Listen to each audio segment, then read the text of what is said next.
A journey begins with one small step. It doesn't matter how hard you hit, whether you win or lose. What matters is that you have a common goal. And to reach that goal, it takes a band of brothers acting as one. Every week, we come together to witness these gladiators of the gridiron pour their heart and soul onto the field. This is Wendy's Friday Night Rivals on MyTV WQMY.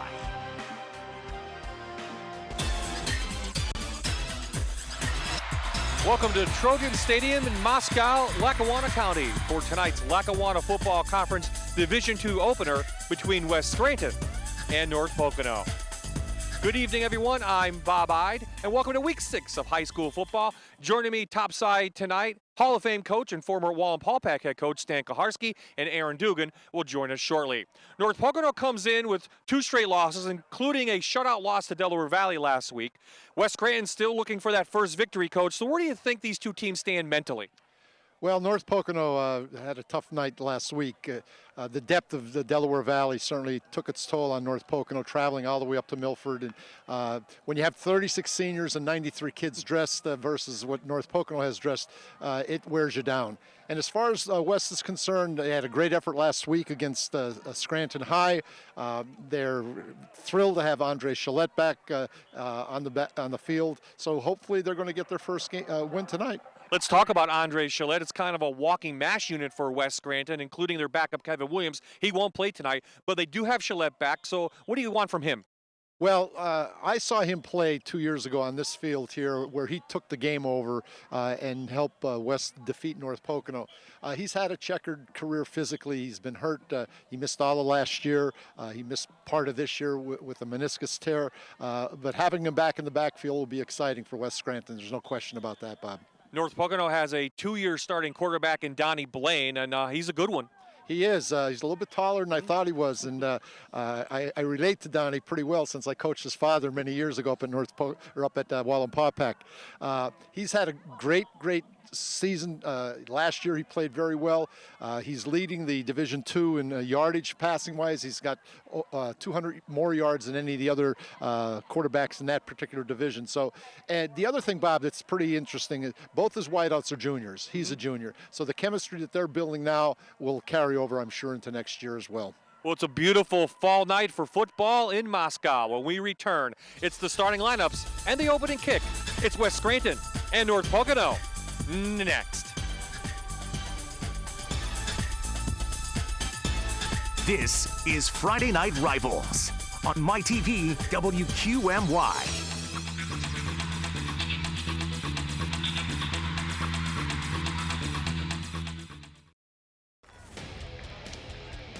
And here come the Invaders looking for their first victory of the year. North Pocono trying to rebound after a loss to Delaware Valley. Welcome back to Trojan Stadium, everyone. Getting set for the Invaders and North Pocono. We're in Lackawanna County tonight, and the third member of our crew, as always, is Aaron Dugan. And Aaron, this rivalry has been kind of lopsided the last 10 years or so. Yeah, a little bit, Bob. Historically, West Scranton has had the upper hand, at least recently. They've won 6 out of the last 7 meetings between these two teams. Now, as you mentioned in pregame, tonight might be a little bit different. West Scranton coming in pretty banged up, a young team 0-5, but you never know what can happen out here on a Friday night. But if you take a look at their last 5 meetings, there have been some pretty good games. Last year, West winning by a touchdown. Before that, 20-6. North Pocono picking up a win in 2014 by a score of 14-13. Before that, West. And talking with Coach Fahey before the game, he said even though the guys are dealing with some adversity, being 0-5, obviously not where they want to be, their hearts are still in it and their attitudes are great, Bob. Well, West Side tough, and if you're from Scranton, you know all about that, right, Stan? And yeah, they're going to have to show it tonight. North Pocono won the toss. They will receive. There is Brian Fahey, 4th season with the Invaders. Struggling this year, but again, a very good coach and a well-liked coach around the region. Yes, he does things the right way. He teaches well. He expects a lot from his kids, and he's changed a little bit of the culture at West Scranton. So there's Mirrorfield. He's got it teed up. Looks like Jacob Owens is deep to receive, and we are underway in Moscow. Week number 6 of high school football, and the kick goes out of bounds, so the Trojans will have the ball first. Here now your Toyota starting lineups for North Pocono, 3 and 2 coming in. Watch out for Ayani in the backfield. He's a senior. Receivers look like this. Dale Moore, the leading receiver, number 11. And up front, Matt Caputo's been around for almost 3 years here. He's the center, 6 foot, 260 pounds. So, Coach, what do you expect from the Trojans in the first series? Well, I think they're going to try to establish their run game to begin with, utilize a little bit of play action, and hopefully be able to move the ball a little bit better than they did last week. They start on their own 35 after the penalty. Blaine underneath center, trying to rebound from a bad night a week ago. Gahan taken down quickly, and here now your Toyota starting lineup for your defensive team in West Scranton. They give up 32 points per game, and they're a little bit banged up, but Hoffman has got 2 sacks. Linebackers, Josh Hart playing hurt. Guerrero also playing well, and in the secondary, Spano gets to start at free safety and Vassell at cornerback. So only a couple yards on first down. Good tackle on the inside, and we have an official timeout on the field.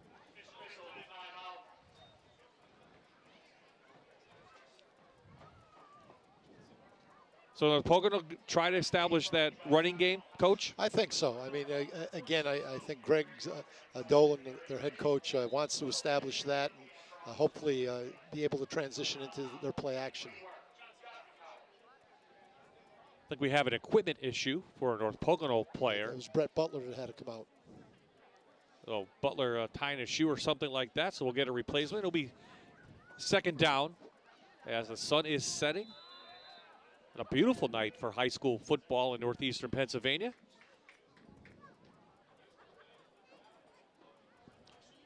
The ball's outside the right hash mark.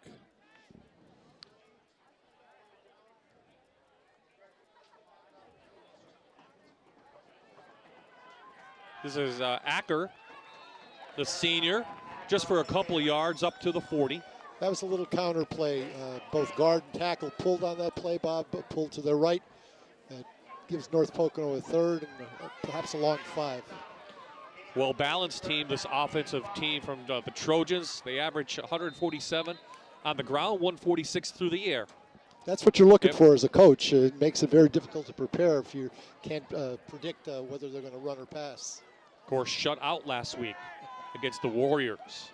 If not, they average 31 points per game still. First pass, we have a flag down. Maybe motion. Illegal motion against North Pocono. Prior to the snap, false start, offense.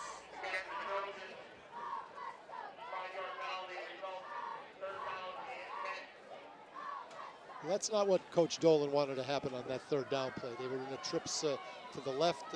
Looked like it was going to be a pass. Now they're definitely in a passing situation. Blaine can pass it. 3 interceptions on the year. He does have 6 touchdowns. His best game of the season against Riverside went 5 for 5, 131 yards. Looking downfield. Connects with his receiver. That's Moore, and he's up past the 50. Dale Moore ran a great curl route. They put somebody in the flat to take out the linebacker, and Donnie Blaine put the ball right on the money. It's a good conversion for the Trojans. In Trojans inside invader territory. And Coach, one of our Toyota keys to the game for North Pocono, Coach Dolan wants a fast start. What does that mean? To get the ball downfield and put it into the end zone. They pick up a first down.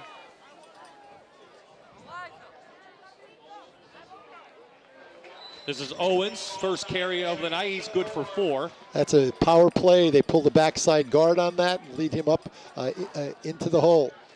That's a staple that runs that North Pocono has run whoever the coach has been here. Of course, Coach Donato was here for a long time. That was one of Nick's favorite plays. Yeah. And there is Coach Dolan, 6th season with this Trojan team.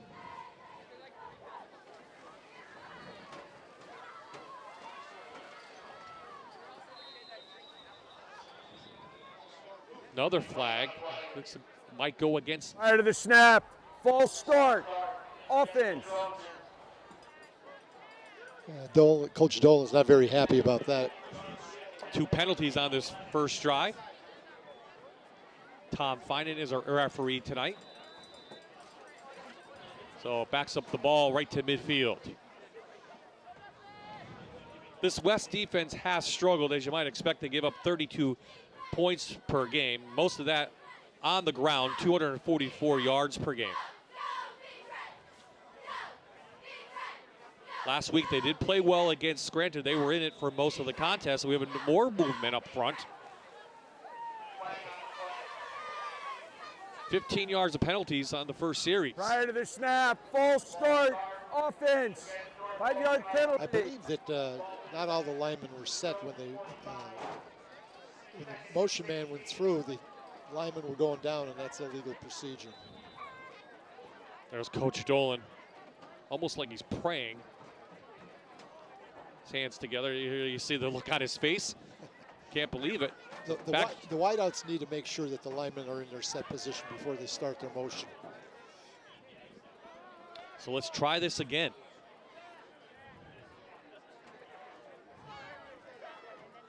Fullback Ayani up past the 50 to the original line of scrimmage.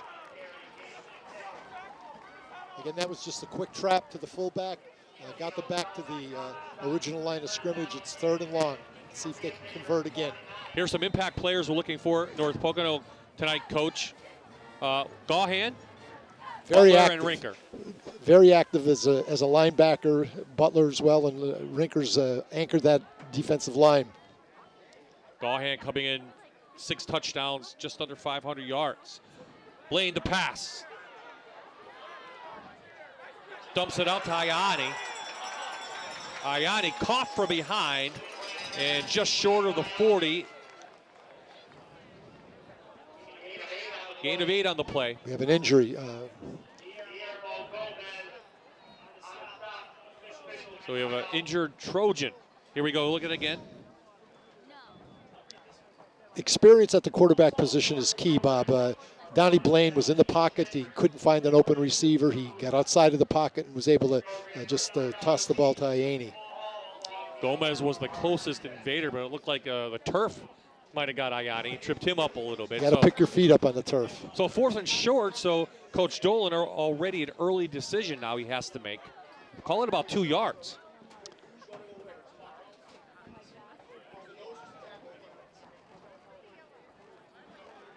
So here's one of your Toyota keys to the game for the Invaders. Coach, they want to eliminate the big plays from North Pocono. Now, a big play here, Bob, would be to go for it and fake it a dive and throw the ball down the field. But that's probably not going to happen.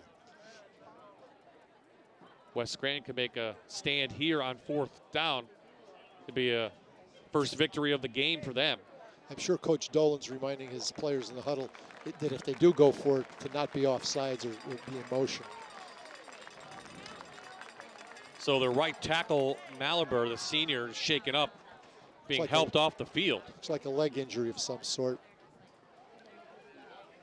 Hobbling out, so that's a big loss for them. They had 3 seniors anchoring that right side. They lose one now. They'll have to see who comes in. Well, they're going to punt. At least it appears that way. Blaine is the quarterback and the punter. High snap. Gets it away. Vassal picks it up from his 5. He's got running room. One move with speed and a great special teams effort from Zakeem Vessel. Inside Trojan territory they go. He was able to get a good bounce, caught the ball, and evaded the first covers.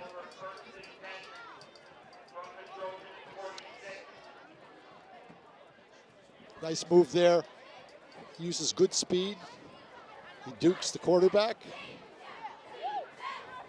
49-yard return Great for. play by Dale Moore to Yep. bring him down. So West is set up inside North Pocono territory on their first possession.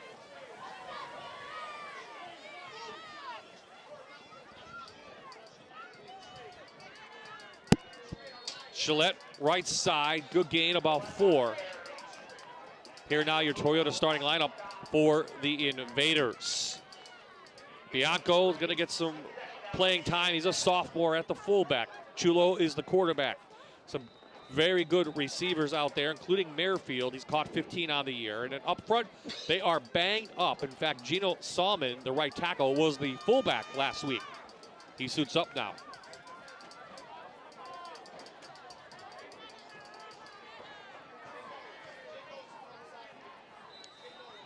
Good play from Gillette, up for 8 and a first down. Just a little toss towards West Scranton's bench. Andre just bided his time, found the seam, and was able to pick up that first down. Bob, I've had some people tell me that Gillette is the best back in the area when he's healthy. He just did not have been healthy for a No, couple he of hasn't. years. Look for him in a different position tonight as well, maybe even at quarterback. Right now it's Chulo underneath center. He's a junior. There's just a quick There's trap. Bianco for a nice gain, maybe about 5. Here's the North Pocono starting defense brought to you by Toyota. Well, Malabar is going to be replaced in there. He was injured. Watch out for Acker as well.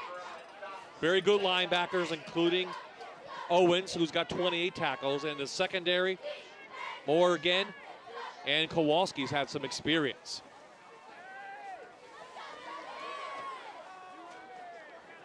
Gillette to the outside.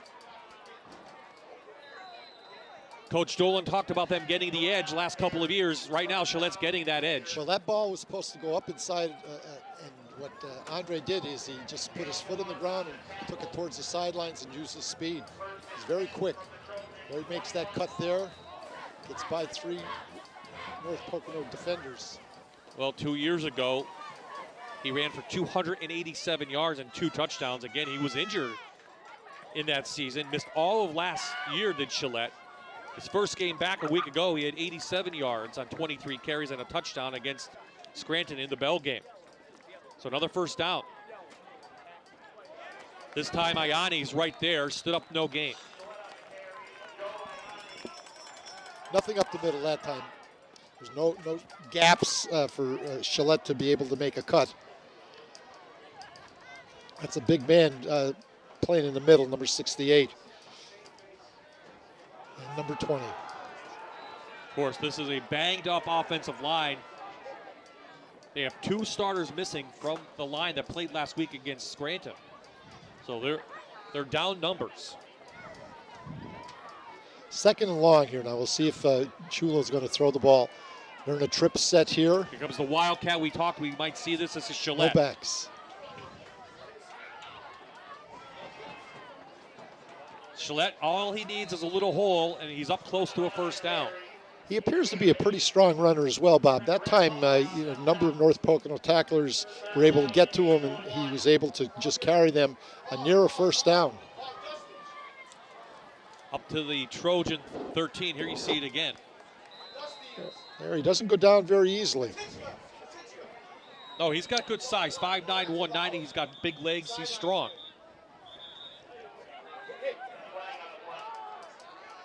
Sideline warning going to be against North Pocono.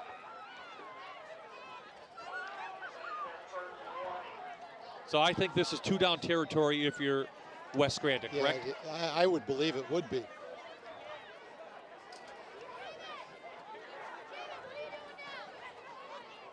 Chulo back underneath center.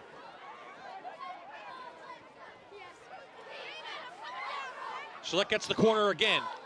Again, Inside that's just the raw 10. speed, Bob. As you watch this replay, again, you'll see penetration by North Pocono, and he just manages to be able to just run away from the defenders. First and goal, West Scranton from about the 7-yard line. You can't teach speed. No, and he hasn't. Of course, you see him wearing that knee brace. Here they are in a power eye, two tights. Unbalanced line left. And that's where they go.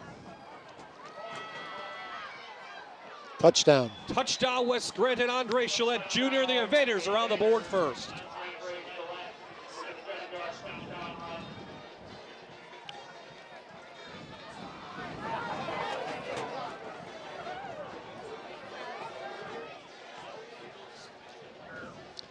Here we go. You know, most of the running back coaches are going to tell their players, run the daylight. And that's what Andre Gillette did that time. Looked inside, nothing was there, put his straight ahead. Muirfield on for the extra point, is up and good. So a 46-yard drive. That's the touchdown, and the Invaders lead the Trojans 7-0.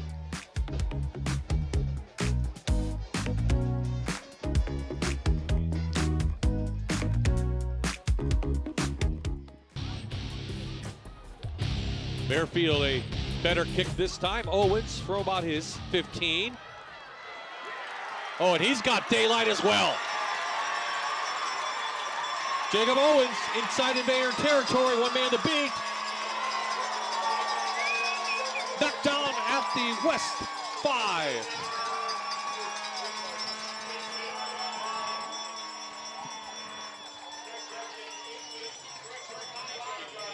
It's amazing how momentum can change with just one play.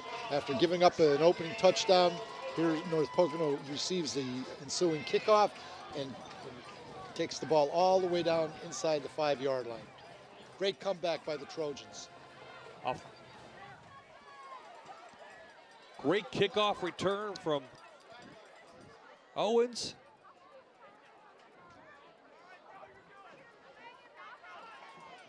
'70-yard return, 1st and goal, North Pocono.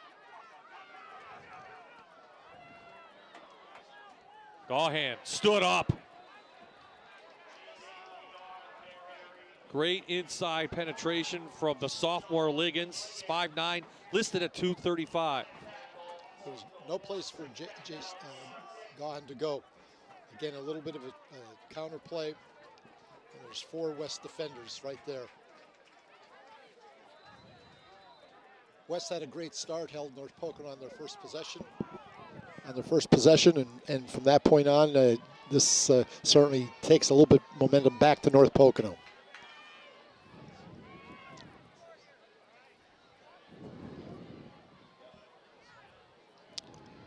Play action.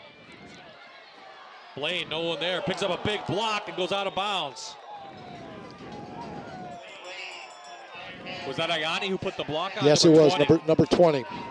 See if we can go through that in replay. 3rd down on the way.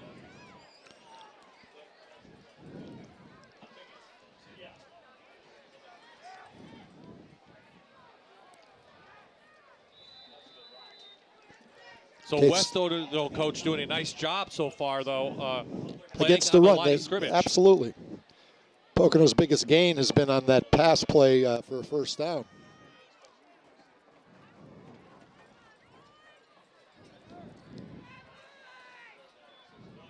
Back to the ground. Gahan. Touchdown, Trojans. J.C. Gahan, his 7th touchdown of the season.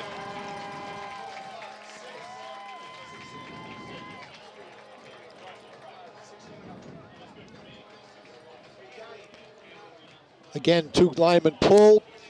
JC just sticks his foot in the ground and accelerates into the end zone. That's a great comeback by the North Pocono. So both teams have had their drives set up by special teams and good returns.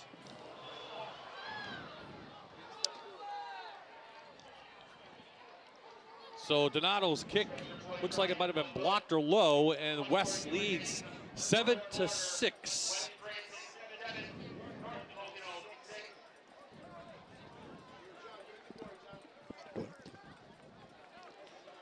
State Farm agent Jeff Ryan is a proud supporter of local high school athletics.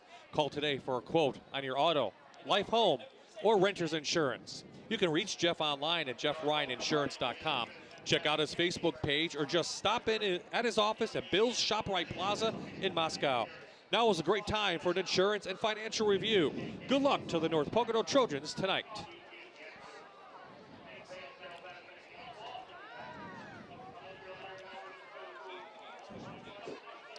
Well, Bob, we've had 2 returns setting up a good field position or touchdowns for both North Pocono and West Scranton. Special teams, again, going to be a big factor, it appears. So Iani is going to do the kicking off. He's got it teed up at the 40.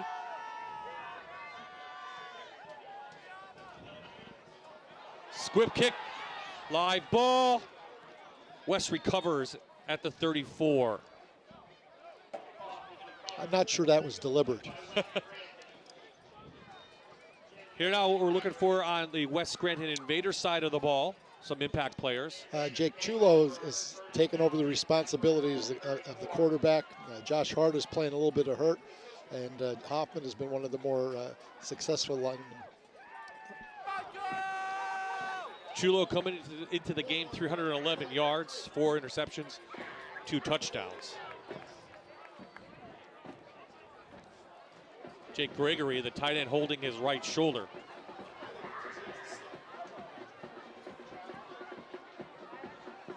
Trap.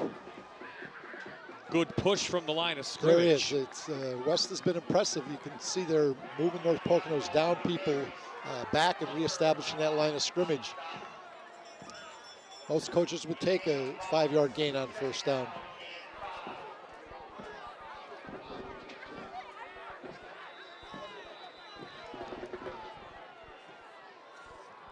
They're going behind their most experienced linemen, Warsnick and Hoffman, on the center and right guard. And why not?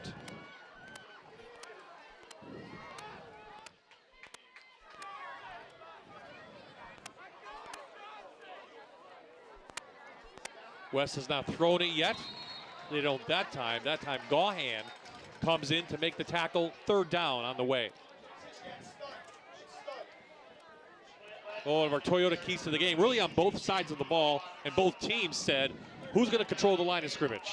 Most games are decided by the people up front. I mean, there's great plays, great runs, passes, and catches, but it's the people who wear those 50s to 70s that are going to determine the outcome of the game on both sides of the ball. And what have you seen so far? Well, West is moving North Pocono's down people off the ball. That time, Gahan came off the edge and was able to tackle the running back before he really got into the line of scrimmage.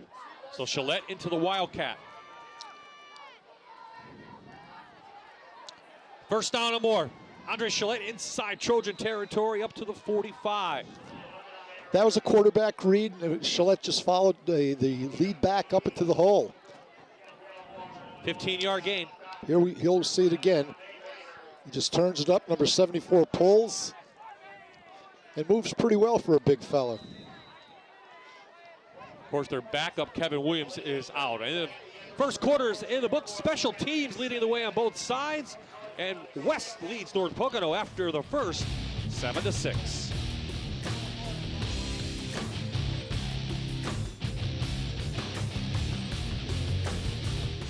We're the West Scranton Cheerleaders, and you're watching Friday Night Rivals on my TV WQMY.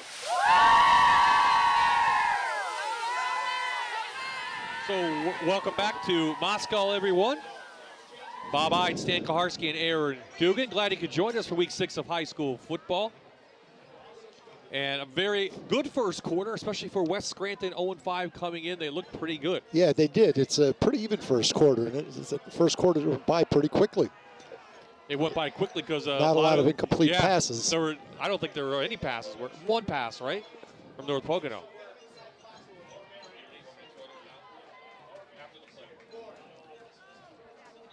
So Andre Gillette has made his presence known on the ground, and he'll be in the Wildcat number 8.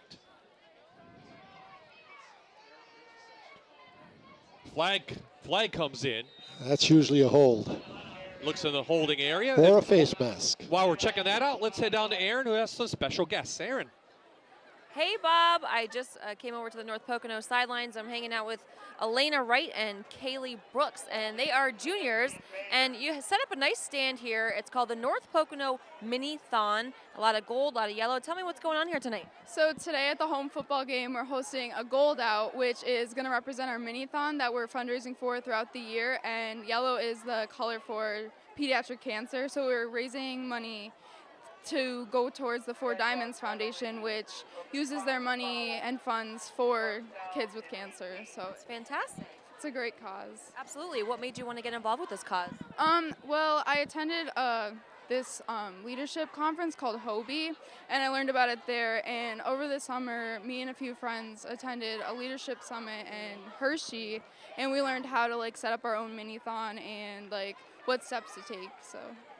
Great. Well, let's talk with Kaylee for a little bit. Has the North Pocono community kind of rallied around you guys and really stepped up with this cause? Well, tonight is amazing. I was not expecting this at all. It was crazy, and I expect a lot more in the coming months once the awareness gets out, because our community is a really tightly knit community, and I think they'll do a lot for each other. Absolutely. So you're kind of modeling yourself after the thon from Penn State. So for those who don't know, what is that? Well, it's a party. It's sort of like a party to celebrate fundraising that Penn State College does, and they celebrate it at the end. And they have this.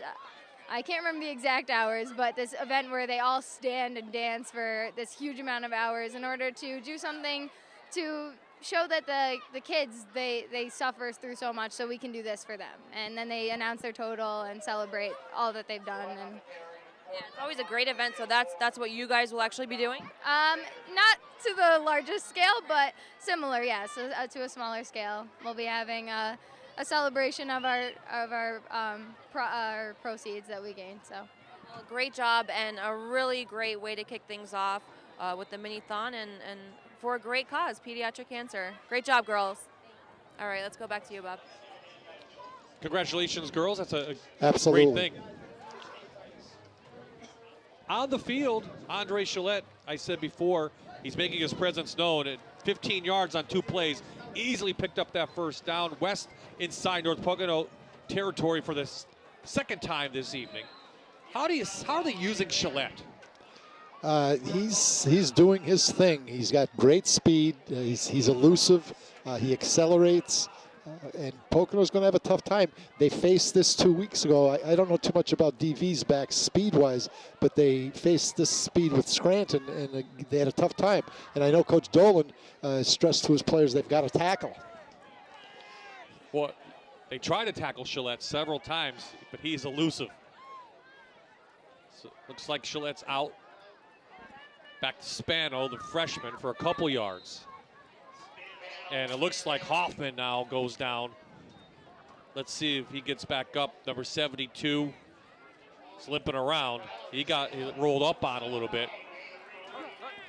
And if he goes down, that'd be a huge loss. Yeah, he looks like he's favoring his left knee. Here's a Toyota key to the game for the Invaders. Of course, you want to win that turnover penalty differential. And North Pocono has 3 penalties. They have 1. It equals Early to on. 15 yards apiece, I think it was. Yeah, yeah. So yardage-wise, it's pretty even. So 8's back in the game, dots the I. Looking for a block. Butler meets him, and he's going to ride him out of bounds, short of a first down. It's going to be 4th and about 1 yard.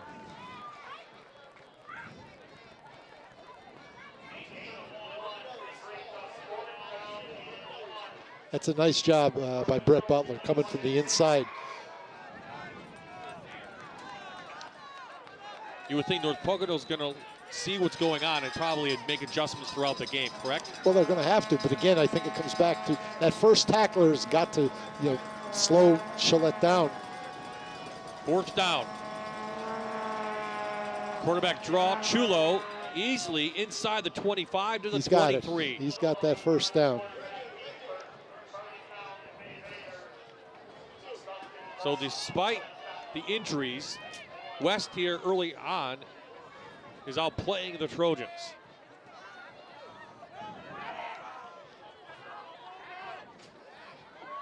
Joe Ianni got some penetration on that play, but he wasn't able to take the ball carrier down. Coach Dolan looking a little worried on the sidelines. West has not thrown a pass yet. All on the ground. Little gap for Gillette to the end zone. Knocked out of bounds short. Out at the half-yard line. First and goal, West. 23-yard gain for Gillette Jr. If you watch this, Bob, this is what a great back does. Sticks that foot in the ground and gets north and south. It's pretty close to a touchdown. They're going to mark him out at the 2. Making a 21-yard gain, but boy, he is making his presence known.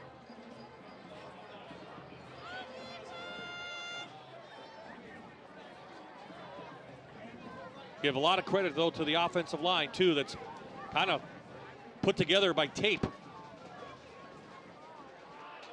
No, going right there. Penetration by number 62, and Joe Ianni as well. Matt Caputo. He's been a stalwart of that defensive line for the last few years. There it is, penetration. That's what you're asking your defensive linemen to do. And linebackers to just get into their gaps. You got around Liggins a little pretty quickly. Of course, Liggins is in there. Such a sophomore. I think may be his first start, and Coach Dolan wants to call timeout with 8:14 in the half remaining.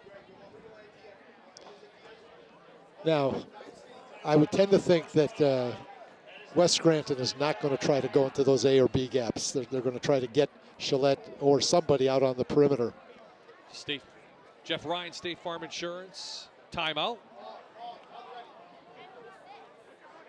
He expected this from West. He saw them on film. They're 0-5, but they're playing better than a winless team. You know, Bob, records can have a debilitating effect on teams. That hasn't been the case here. I spoke with Brian Fahey before the game, and he said, you know, his locker room is upbeat. They know that they have some injuries. They have some problems with those injuries, but the kids are practicing hard every day, and, you know, he's pleased with their effort. That's all you can ask for, especially when you lose players that you're counting on to be productive. And he told me earlier in the year that his summer practices were going very well. There was a lot of chemistry between the players on the team, and then they're just struck with one injury after the other, and that's tough to overcome. Well, they started the season against Dunmore, a traditional rival. They lost 28-18. Then they lost to Wallenpaupack. Abington Heights beat them for their only win. They were shut out from Delaware Valley. North Pocono was too, and then last week lost the Bell game 35-20, but they were in that game in the first half at least. And that's all you can ask for, the kids to continue to play as hard as they possibly can. And you hope the results are going to be there. So from the 3. Tossed, Gillette. That's a touchdown. That's a flag. Oh, there's a flag. You can see the holding as Gillette made the turn. And it was unnecessary. Yep. So this one's coming back. And there's that penalty differential that Coach Fahey had talked about and his keys to the game. Let's see this. Called it on, I think they called it on 88. 88. Well, a couple of guys stood up. But no matter what, this... Offense, 10-yard penalty. Repeat, second down. This will back up the Invaders to the 17. So second and goal from there. And they have not thrown a pass yet. That's a pretty long penalty. I mean, the line of scrimmage is what, the 3? It's supposed to be a 10-yard penalty, but he was downfield. He was outside because Gillette set up in the backfield. I think they had him at the 7. So on the end around, they give it to the freshman, and he's up to about the 12. It's number 34. Is that Spano? Spano, yep. Mason Spano. I wonder if he's the son of Joe Spano, who was a great player at West Scranton. There you see him. Good hit. Kind of surprised they didn't call number 8's number. Yeah, he's probably a little winded because he's taking the ball down the field. I believe former Riverside coach Evan Prawl is now the offensive coordinator at West Scranton. He's put this Wildcat in. Gillette goes to that. Can he throw it though? Will he? Trying to throw it in the flat, but Butler read it and he takes him down for a loss. Senior Brett Butler, another third tackle for a loss on the season, and a big one right there, 4th down. Here you see a little bit of indecision on the part of Gillette, none on the part of Butler. I saw that play in practice. He was supposed to dish it out to Spano, but Gahan had him covered and blanketed. So Muirfield is the place kicker. He does not have a field goal this year. So you would think they're going to go for it. Maybe call timeout. Well, the ball's on the 16, 20 it'll be a 33-yard field goal. And I didn't see them kicking that in pregame. Timeout call by West and Coach Fahey. This is one of you maybe you go and then play defense. Yeah. I mean, they've worked the clock down most of the quarter's almost half over. And again, this is one way for West to make sure that they control North Pocono, keep the ball away from them. Their 13th play of the drive that was. So this will be play number 14. And this drive started before the quarter. The quarter. Yes. So they've had it for almost 6 minutes. Yep. So what they're doing is keeping Donnie Blaine and their offense off the field.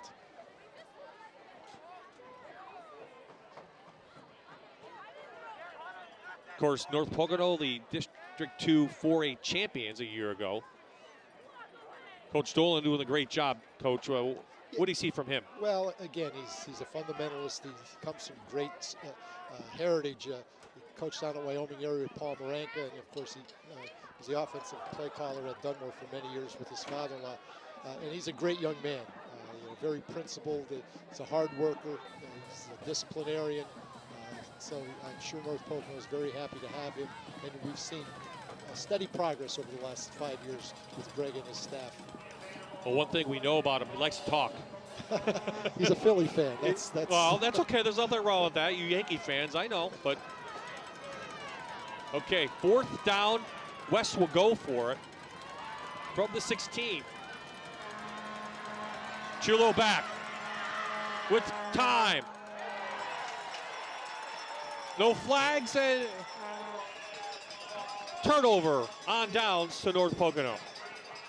Now North Pocono is going to have to regain the momentum, and they'll be looking for a big play here. That was a nice job of Chulo stepping up in the pocket that time. He just didn't have an open receiver, and he threw it high. He did have plenty of time, though. Yeah, he did. Well, again, he had some pressure on the outside, but he just slid up into the pocket and was able to release the football. North Pocono opened their season with a win against Riverside, then beat Abington and Wallenpaupack. They started 3-0, and then they ran into the 6A juggernauts, Scranton and Delaware Valley, and lost those both. There's a trap. Ianni. Yep. Ianni. Gain of 3. That quick trap is a staple of Greg's background. All the teams that he's coached with, that's been an integral part of their offense. Let's see if they open Blaine up a little bit. He can certainly throw the ball around. He can. You know, West is playing a 4-3 defense.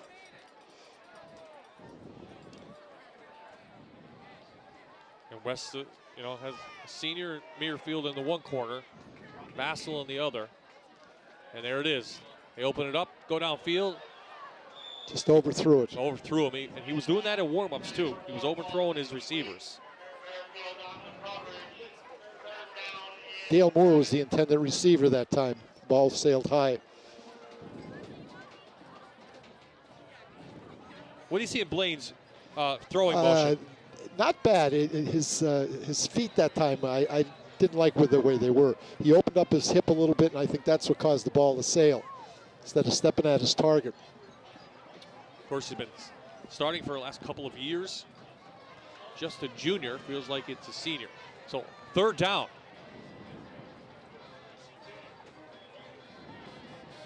Lang looking to his left. Good cut by Kowalski, and Kowalski has a 1st down and more up to the 45. That's a nice ball that Donnie Blaine threw. That I don't think was the primary receiver. He looked one direction, then he came back to the Kowalski on that. See him here. He's looking inside, then he comes back to his secondary receiver. 26-yard gain. That's a big play, big momentum shift there. Kowalski's 3rd pass reception of the season, and it's a big one. Keeps this drive going and gets them out of the shadow of their own end zone.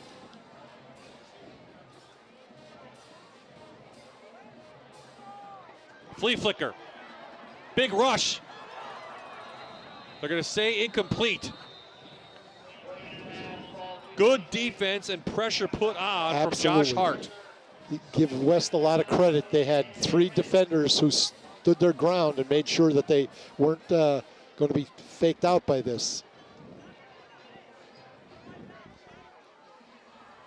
Number 26, that was Josh Hart, put pressure on Donnie Blaine. I really do think that North Pocono's got to open it up a little bit. I like what they're doing here.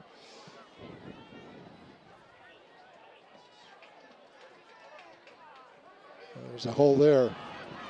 Owens, nice gain into Invader territory. It's going to be about 3rd and 2. Yep, call it about 8.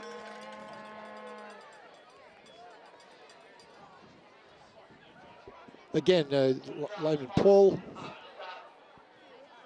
You want your running backs to get their shoulders square to the line of scrimmage and accelerate into that hole, and that's exactly what he did on that particular play. There you saw Hart on the tackle again. Came in with 50 tackles on the season, 16 of those solo. Playing injured from what Coach Fahey tells us.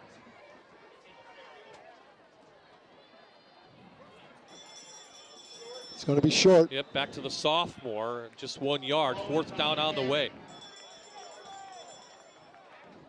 I think that was Bailey Luero who made that stop.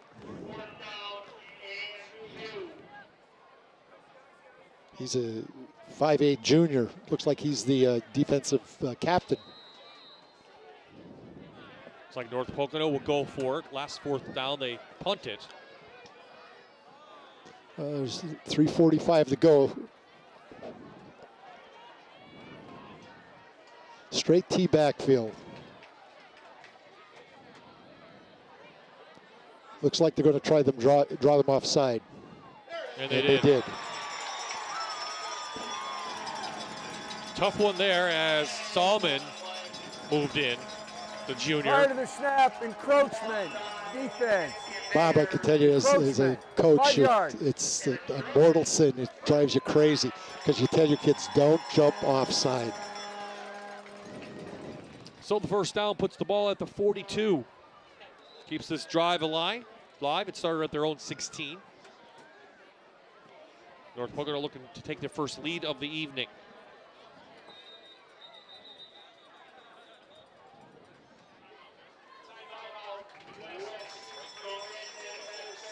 So with this Jeff Ryan State Farm timeout, we'll take a timeout ourselves. 7-6 the score.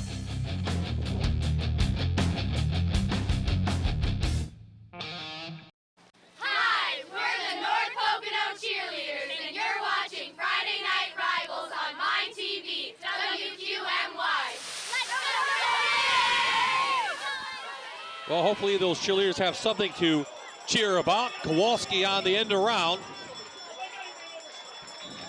Picks up 11 and a 1st down.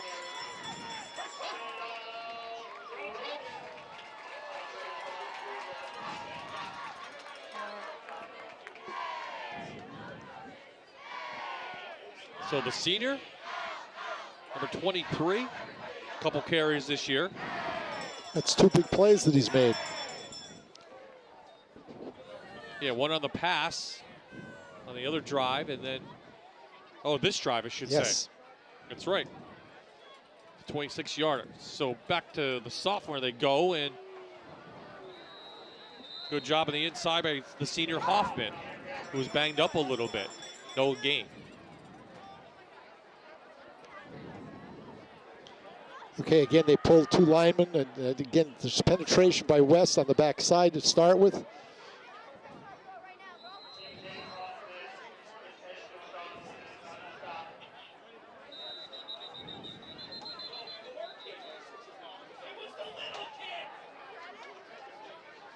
So it looks like Hart is hurt banged again, up. yep. Yeah. Hart had a bad ankle, we're told, coming in, among other things. And it looks like he may have re-aggravated that, limping off. And that would be a big loss for the Invaders. Yeah, especially when you have a number of other number 1s that are down. Having to replace another starter like that's not going to be easy.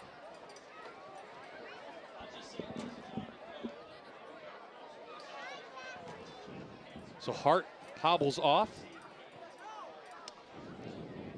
No gain on the last play.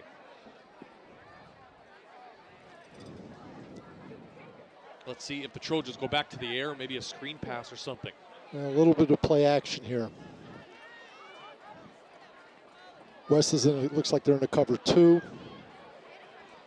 There's a play action. Get it out into the flat to their fullback. Iani runs over Vassell, close to a first down, right at the 20.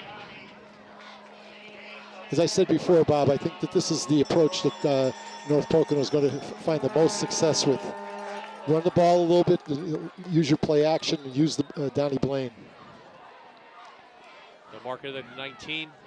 The Invaders on their back of their heels on this defensive stand.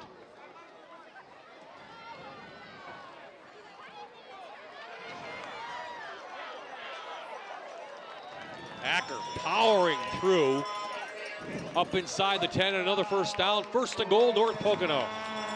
1:55 to go. It's a ball's on the 6-yard line.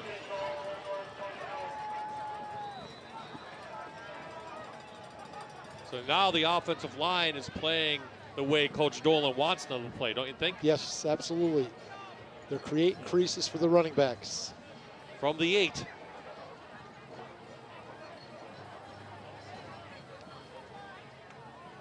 There's a trap. West does a good job of closing that down. No running room. Hoffman on the bottom of that, along with Liggins. And timeout called by the Trojans. 1:22 left in this entertaining first half, very close to the vest. There's been a couple of shifts in momentum. Each team has tried to take advantage of that. Pocono had a great stop down here. Of course, that penalty really hurt West Scranton. They would have gone up at least 13-6 or 14-6. It's a little bit different game then. So it's a Jeff Ryan State Farm Insurance timeout. And it's the opening game for this Division II of the Lackawanna Football Conference, and Western Wayne and Prep leading it after the non-conference schedule, as they might say, non-division schedule. Western Wayne winning tonight. Prep has a big one with Valley View tomorrow. A lot of anticipation in that. And there's North Pocono, and Honesdale is winning tonight, I believe. And West at the bottom. This is one of the tougher divisions, I think, in northeastern Pennsylvania. Yeah, it probably is. You have the 3 teams there, particularly. Western Wayne will be tested a little bit. We'll see. Randy Wolf is doing a great job up there. Right now, they're leading Honesdale 14-6.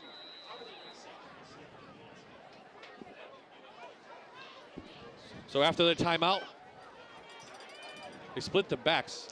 We haven't seen a lot of Gahan in the back, though. Did you notice that? We haven't seen Gahan.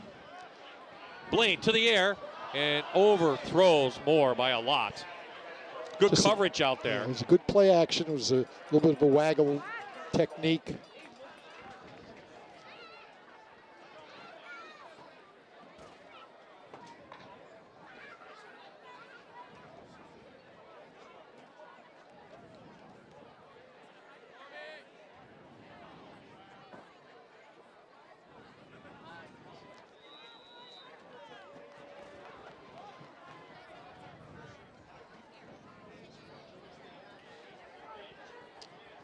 So 28 is on the sidelines. Acker remains in the backfield. 3rd and goal. To the middle. And it is caught. Touchdown. Their tight end, Brett Butler. First touchdown of the season for him.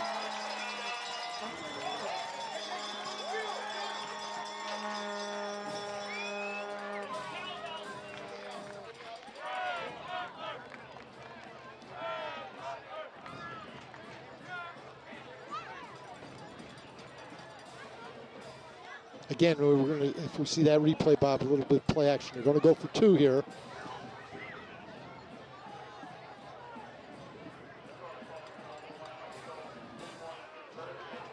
You wonder whether J.C. Gaughan's a little banged up.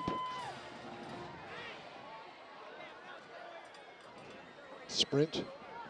To the air on the 2-point conversion. Plenty of time. And to the corner, and it hits Butler in the face mask. He had him, and the 2-point conversion goes incomplete, but the Trojans take the 5-point lead. Just over a minute to play here in the first half. Nice drive put together after the defensive stand. Yeah, they had a good mixture of runs and passes that time.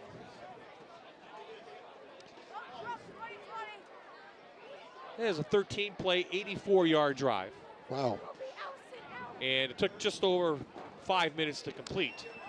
Well, that's two possessions that each team has had that's controlled the ball for more than 10 plays and take a lot of time off the clock. Right, this is only, what, the 3rd possession West will have of the game? I believe so. Yeah, so definitely a time of possession type of game for both sides. Very quick first half. North Pocono will entertain Western Wayne next week. Well,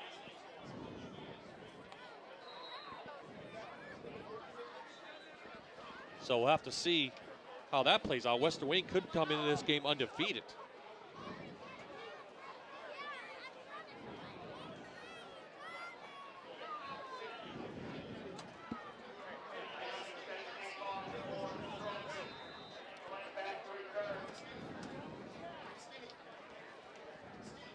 So Ayani, the little line drive kick goes off one of the Invaders. Flag comes in. And that was Owen Evans who made the return. We'll see what the flag is. Looks like it's a block below the knees.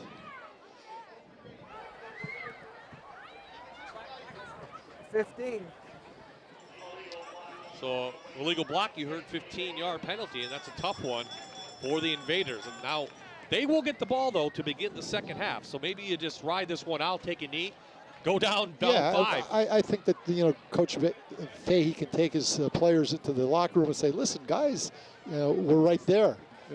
Let's play this next 24 minutes and do what we were capable of doing.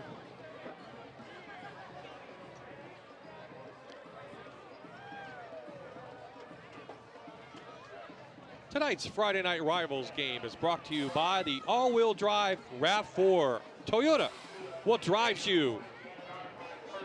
Bob Ide, Stan Kaharski, Aaron Dugan enjoying this Lackawanna Lackawanna Football Conference, I should say.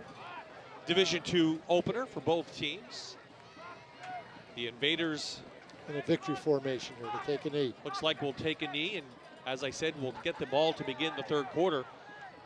I know Coach Dolan won't be happy when he talks to Aaron Dugan. A lot of mistakes in that first series of the game. And the Trojans will call their final timeout of the half. But it's been the Andre Chalette show for West Scranton.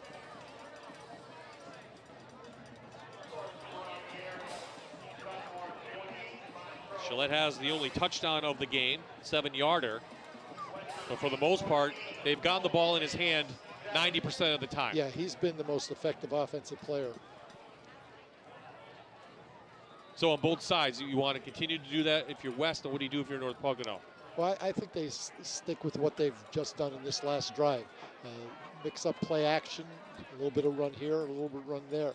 That's what's been most effective. How do they stop Gillette? They've got to tackle. Yeah. I mean, that's the bottom line. It's first guy that gets to him has got to hold on and just hope that the troops are coming.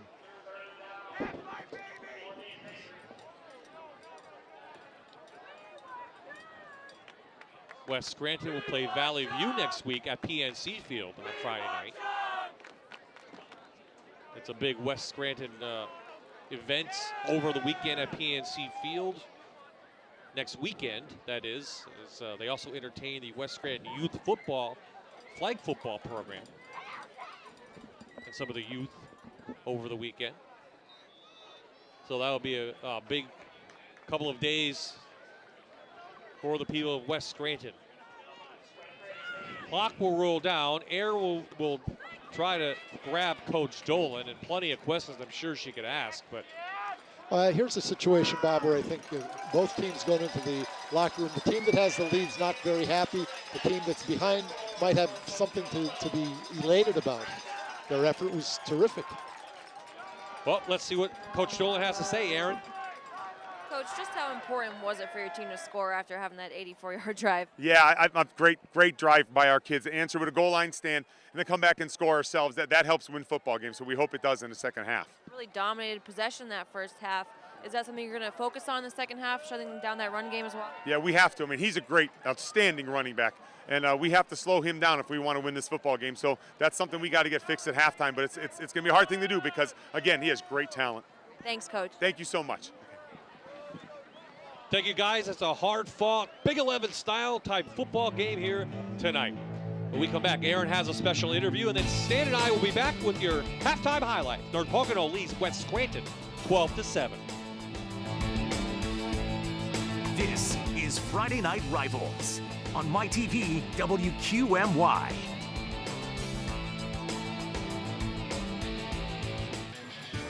We're here at Scranton Prep with Andrew Kettle, the boys basketball coach, and the local director of Coaches vs. Cancer. Andrew, coming up on 10 years of Coaches vs. Cancer. Can you believe that? No, it goes fast, doesn't it? Yeah. We're excited about our 10th anniversary and all that we've been able to do here in our community for Coaches vs. Cancer over the past 9 years, going into our 10th year. How much have you seen it grow year by year? Well, it's been, surreal to watch. We started out 10 years ago with one game and raised about $1,200, and in May we hit the $1.5 million mark. So, to be able to say that and to be able to perform that with the support we've had from all the schools, community members, sponsors, and everyone who's against this terrible disease, it's great to see, and we're all proud of what we've done here in Northeast Pennsylvania. And when you talk about that much money, I mean, this is not big Division I schools. This is local high schools coming together. What does it mean to have that amount from this area? Well, it just tells you what kind of people we have in our area. And unfortunately, it tells you that we've all been touched by this disease. It's a grassroots effort that we started 10 years ago, and it continues to be a grassroots effort. Our sponsors are a huge part of being able to hit that amount of money because the schools and the communities can only raise so much. Mm-hmm. But to be able to get a bunch of sponsors behind it and to make it a full year campaign is what really has helped us reach that kind of money. Would you say that this area is definitely put on the map now with the national organization? This year we're being featured in a quarterly magazine from the National Association of Basketball Coaches about all we've done over the past 10 years. So to be able to get that recognition nationally is a feather in our cap. And as always, we'll be starting things off this year's campaign with the tip-off breakfast. Tell us about that. So Sunday, November 5th, will be our 10th annual Coaches vs. Cancer Tip-Off Breakfast here at Scranton Prep at 9 a.m. And this year's featured speaker is Princeton men's basketball coach Mitch Henderson. So we're really excited to have Coach Henderson. He's part of the National Coaches vs. Cancer Committee. And hopefully we can start the year off with a great breakfast on Sunday, November 5th. Tickets are available by emailing or calling the American Cancer Society in Taylor, or we will also have them available at the door. You can also contact your coaches or your school district, and I'm sure they can point you in the right direction. And always a very poignant moment in the breakfast is when survivors speak to the crowd. What does it mean to them and also the people in attendance? Well, I think it just reinforces the fact that no matter how many years we're doing this and how much money we raise, until we find a cure for this disease nationally, breakfasts, t-shirt sales, dances, games, any kind of events that you can go to, not only to support the American Cancer Society, but the many cancer foundations and nonprofits there are out there, research and helping people day to day pay bills, doing many things like that is what really it comes down to. And to have a cancer survivor or a caregiver get up and tell their story is what reminds all of us why we're doing this. Absolutely. So for high school students watching the campaign, it's coming up. It'll be here before you know it. What's the message to the high school kids this year to get them rallied once again? Well, I think after 9 years of doing this and going into our 10th, we want to make sure that we have fun with it. And I think that's what the student athletes, the student clubs, the cheerleaders, the families, the communities bring to it. They bring a lot of fun and energy, and in order to continue to be successful, we need to do that. So we hope that everyone can get behind us and support us, have some fun with this, circle it on your schedule when Coaches versus Cancer game is, and just enjoy the part of the game, but understand why we're here and why we're doing this. All right, thanks, Andrew. Thank you very much. Welcome back to Trojan Stadium, everyone. Bob Ide and Stan Kaharski. Glad you could join us. We're back. 12-7 is the score, and we're come back inside the booth real quick as the halftime winds down. And your impressions of the first half, Coach? It was pretty much of a standoff. The denial of West Scranton to get that touchdown, their second touchdown, gave North Pocono some momentum. And they had a great drive. I think 13 plays, 84 yards. Let's take a look at the first half highlights in the first quarter. West scores first. Gillette doing his thing. This will set up after a good special teams play. Again, he's a tough little runner. He's low to the ground. He's got a low center of gravity. And he's constantly moving, so it's tough to get him. North Pocono after another special teams on the There's kickoff. JC gone. That's, again, West Scranton's defender just went outside and cut up inside of him. North Pocono then, after a defensive stand, put a nice drive together. 13 plays, 84 yards. Blaine to Butler, and that's the two-point conversion was no good, and that's the score, 12-6. So West will get the ball, though, to begin the third quarter, down just 5. They controlled most of the possession time in that first quarter. Andre Gillette Jr. back, 16 carries, 96 yards. Overall, West has 118 total yards. Coach, what's that tell you? It's been a pretty even game. And kicking off here, I wouldn't kick it to Gillette. Gillette and Spano back to receive.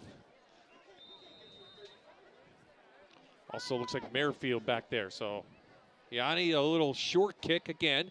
This one taken by an up man. Got to hold on to the ball. And that was Owen Evans who had a return either. And we'll be right back after this.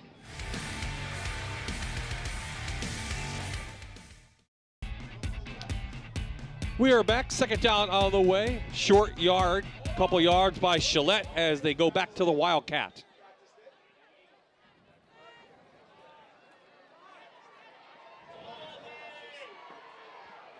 Gillette up past the 40. Late flag on that play.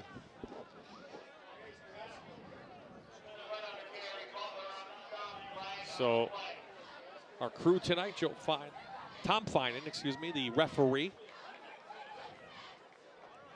Take it, Greg. Illegal block.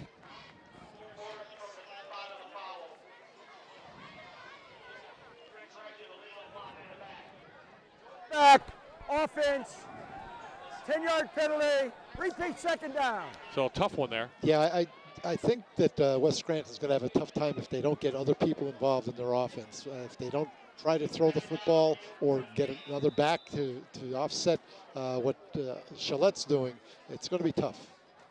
I'm sure Pocono's made some adjustments at halftime to make sure that they keep Andre Gillette within the C gaps. So Chulo goes to the shotgun. That's second and long.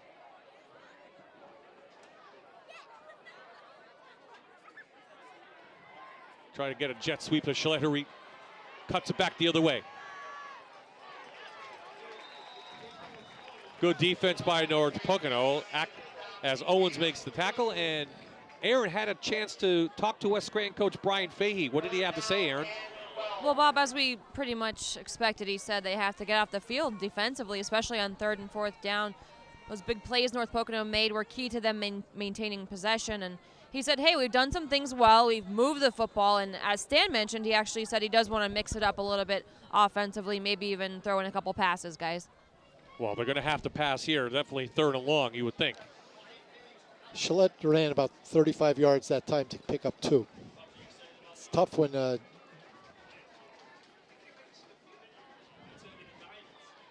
look quick out, and in and out of the hands. Great job on the outside by Dan Walsh. He read that perfectly, trying to get it to Muirfield. that was a pick 6. It was a good break on the ball. So West will be forced for their first punt. Here it is again. Runs a stop. He closes on it. It would have been well short of the first down anyway.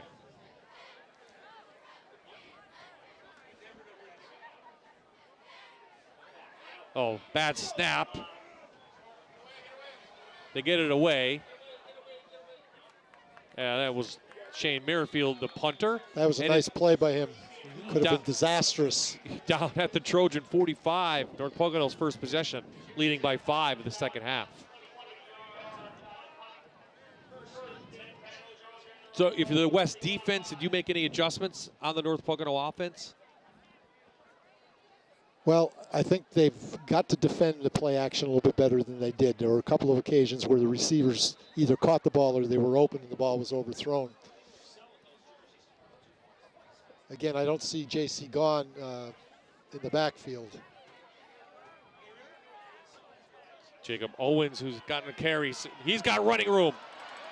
Owens cuts it back inside the 20. You see on this replay, Bob, that no one sets the edge for West Scranton. All you see is red shirts on the perimeter, and Owens does a great job of accelerating. 26 yards. Again, it's a counter play. And you see there's nobody to force the ball back inside. So the sophomore with a 26-yard gain. North Pocono in business.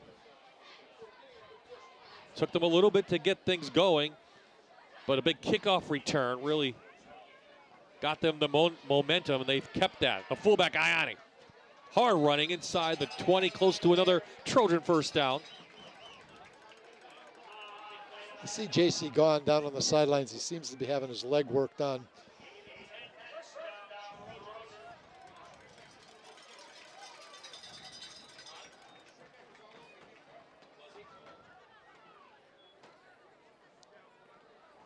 Maybe pulled something.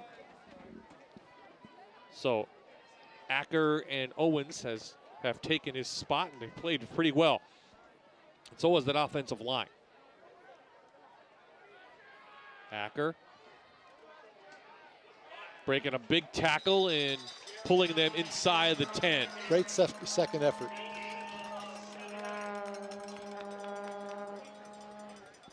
Acker, mostly a defensive player the last couple of years. It's a 5'10", 210-pound senior. Good balance. Carries a West defender another 2 or 3 yards. Looks like Pocono's taking over control of this game. If they get this in here, West has to respond or the game's going to get out of control. This will be play action here. Nope. Ioni taken down by the sophomore Liggins. That was a formation that they ran in the first half where they did run play action with the backs split or offset.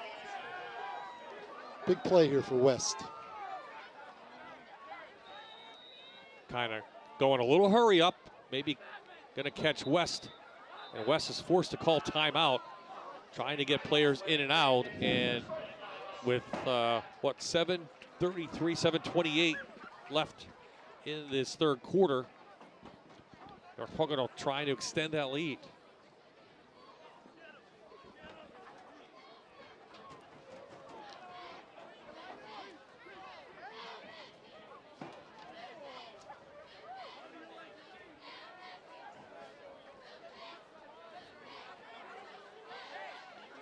When you put something in the freezer, it's for later.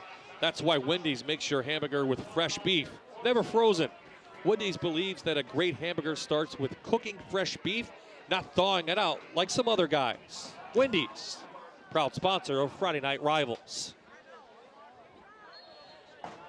So not a timeout West wanted to take, but they were caught. Yeah, they were going to have a substitution. The sub wasn't sure whether he could make it in, and the guy that was supposed to come out wasn't sure if he could get off the field.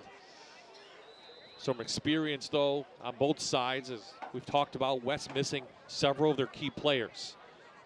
Blaine behind his center. Caputo pushed up to the 5. First and goal, North Pocono.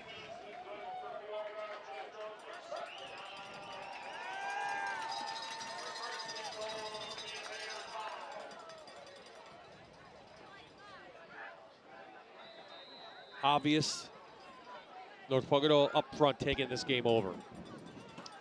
They are reestablishing the line of scrimmage downfield, and that's not a good thing.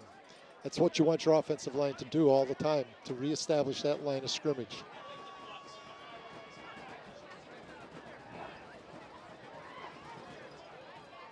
Gahan back in. Quickly taken down by Lareyo in the middle. Injury for West. Looks like Fushan Liggins. He's played well tonight. Let's look at it again, see what happened. Looks like he hurt an arm, an elbow. Yeah, and he's obvious pain there on the replay.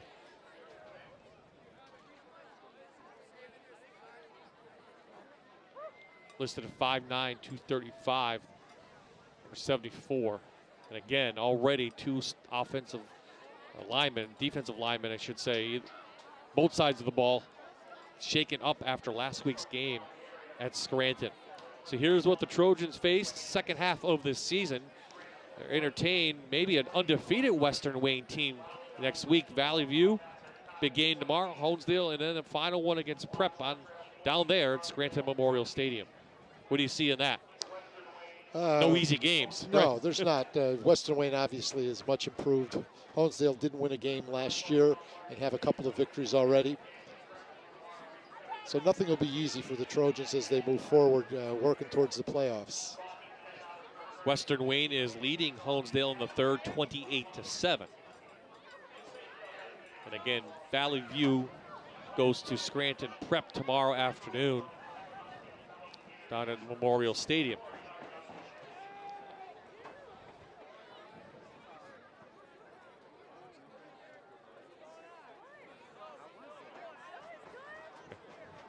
So that time of year we start talking districts, coach, and Old Forge with a tough one tonight against Riverside. Lackawanna Trail winning their game.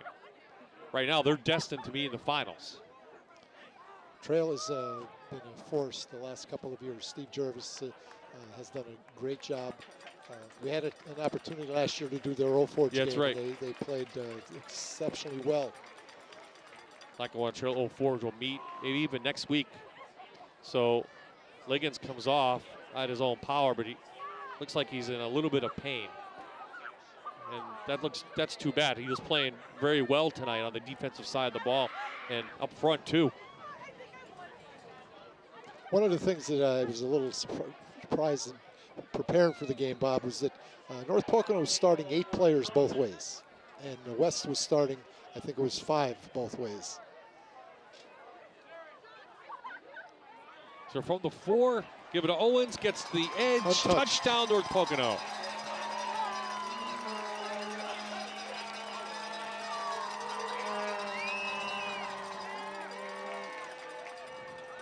If you watch the body language of the West players, they're not playing with the same energy that they did in the first half.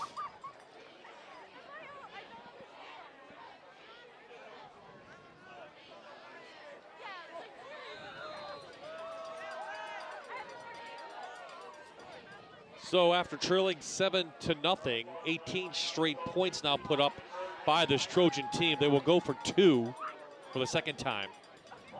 First time when incomplete. Gahan back in there. And timeout called by North Pocono on a 2-point conversion. It's not a timeout you want to take, is it?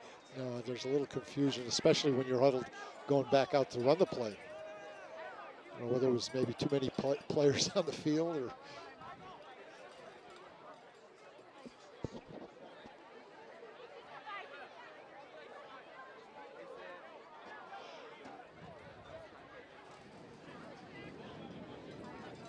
So the other tough battle, I think, district's going to come down to this 4A. North Pocono, the defending champs. Coughlin losing tonight to Berwick. Dallas playing very well, and there you have Valley View too, and some people expect them to rise to the top. It'll be interesting. Valley View's got great speed in their running back positions, and quite a number of them. It's not just one. I think, again, for Valley View to take that step forward, they're going to have to be a little bit more productive throwing the ball a little bit. Chandler Fuller's a very good athlete. He can throw the ball. He just needs the opportunity to do so.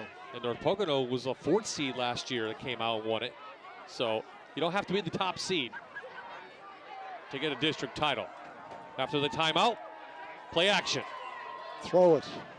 Lane, corner, 2-point conversion is good.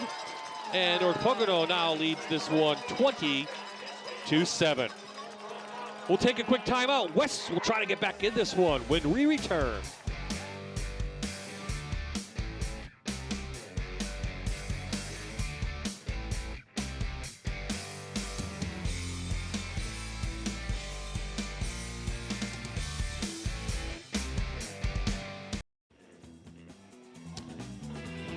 So off the kickoff, the freshman Spano met in there by number 4 for North Pocono, Joey Burke, and West will have it. We take a look at it again. Quick, watch his hit. Good hit. Clean tackle. Good form tackle. Yep. So now West goes back on the offensive side. Chulo's at quarterback. Double pass. Nope.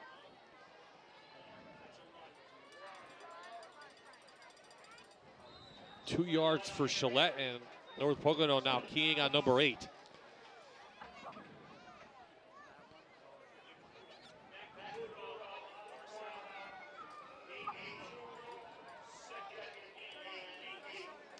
It's tough to run those types of plays. You catch the ball on a lateral, you're still 6 or 8 yards deep in your own backfield. Now you got to get back to the line of scrimmage while everybody's pursuing. And what North Pocono is doing is they're keeping people on their backside a little bit because they know that Gillette's going to try to cut it back. Into the Wildcat they go.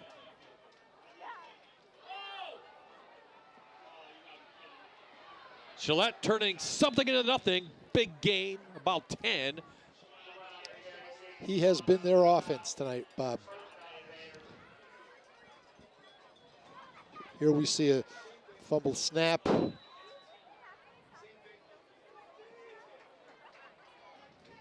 He makes something out of not a whole lot for a first down.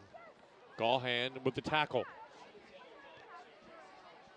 But we talked about plenty of weapons out there if they can get them the ball. Vassell and Merrifield on the outside. Evans as well. They're offsides.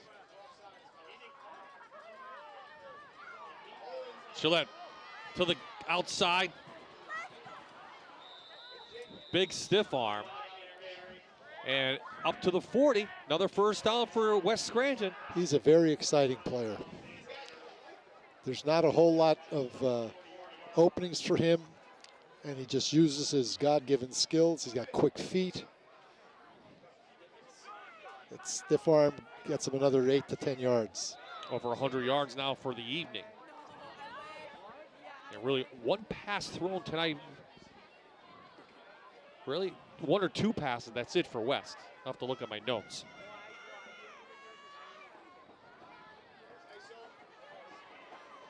Give it to Spano, the freshman, and boy, he's got some running room up to the 30, a gain of 10 for him.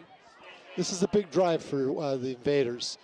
If they get some points here, they're right back in the game. There he is, keeps those legs churning. That's an angry freshman right there. So Liggins, who went out number 74, replaced at left guard by 57, Rondell McCullough, another sophomore. Spano again, he's got running room. He's got a gap. He's knocked backwards, but a gain of 10 for him again, inside the 20. Bob, what I like to see out of running backs like this is watch the acceleration. Once he gets to the perimeter, he sticks his foot in the ground and he accelerates up into that hole. So West in the red zone very quickly, putting a nice drive together after North Pocono scored on their last possession.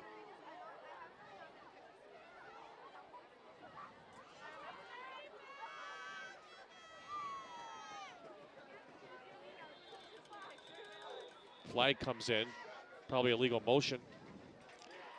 You know, that play was probably going to be a trap. Prior to the snap, false start, offense, 5-yard penalty, first down. So Shalek gets a couple plays off, back into the game.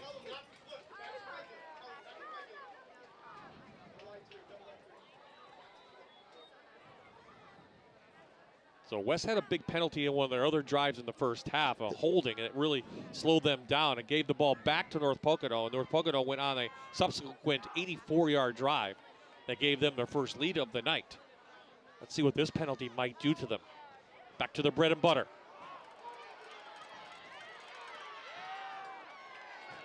Butler rides him down, 1-yard loss.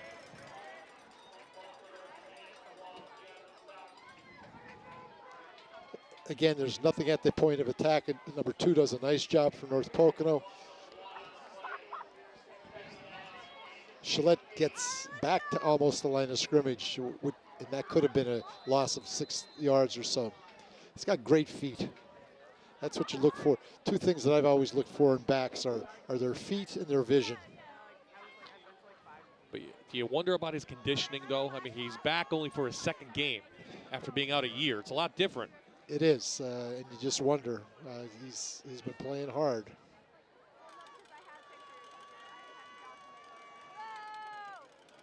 Little fake. Gonna get it out to the flat to Spano. Oh. Ripped off from behind, and a flag comes in. Just gonna go against North Pocono for a collar. It looked that collar. way. Looked like he might have a shoulder, though, but this could be a big penalty on this drive. If it goes against the Trojans. I know in the college game, Bob, anything, it doesn't have to be in the back. Anything around the neck is considered a horse collar, excuse me.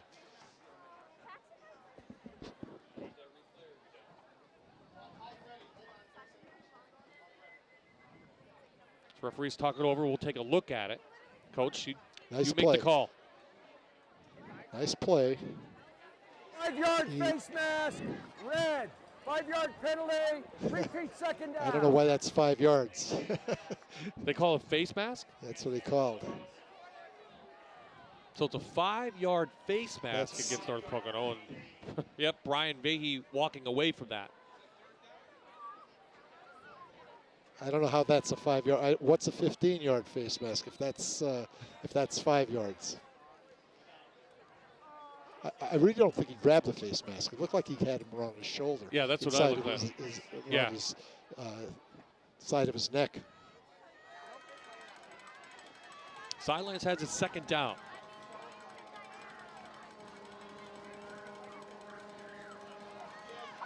Gillette spinning, nowhere to go. Flag comes in late.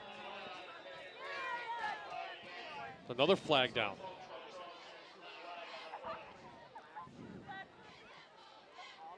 So things slowing down a bit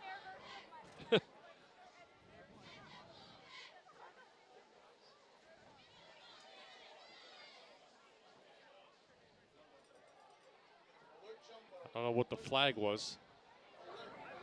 Face mask. Another face mask. 5-yard penalty. Face mask. Well, that will give them a first down. First So they got down. 10 yards on 2 face mask penalties back to back.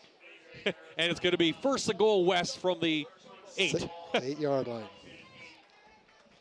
So one of our keys was the penalty differential. It's going West way right now to get back in this one.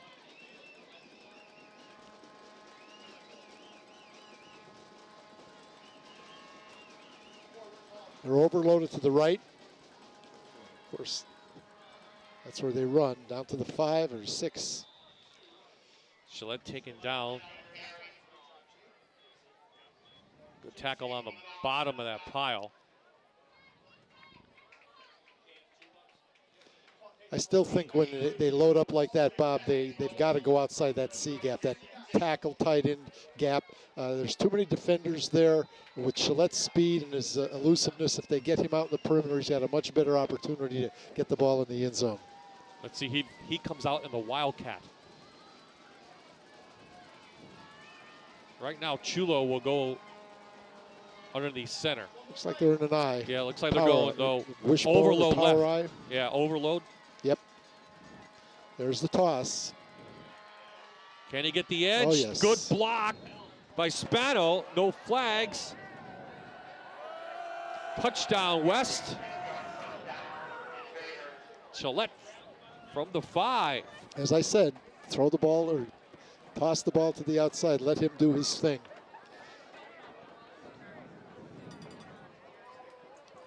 Here we see it. It's a nice block from the tight end.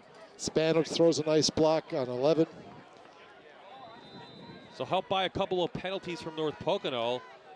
West goes 76 yards and 11 plays, Coach. There's some character building going on here for the West Scranton Invaders. Hits the upright, goes through, and Merrifield makes this a closer game. Now the score is 20-14, North Pocono. Aaron Dugan, where are you? Oh, yeah, you are. You're in the crowd, I see.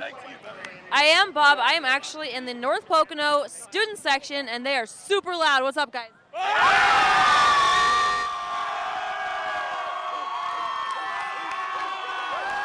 Crazy. Let's talk to some seniors. What's your name? Katie Wolf. And you were in the student council, right? Correct. So tell me all about your senior class and what you guys are up to. This year we're doing a thon or a mini-thon, so we're all doing a gold out tonight. As you can see, some of us are, doing that. And it's our first year doing it, so it's really good to see a lot of people participating in it. It's really exciting. What kind of other things have you guys been doing?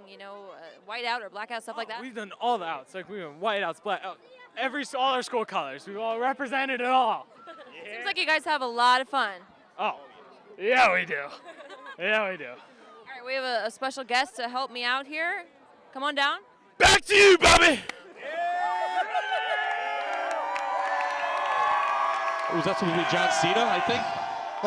I think it was supposed to be Cena. Well, they're having a good time, but why not? You got to enjoy your... Well, we're jumping around. Okay, back to the game. Owens. Good return. Up to the midfield mark, and that's where North Pocono will take over. Special teams tonight being won by the Trojans.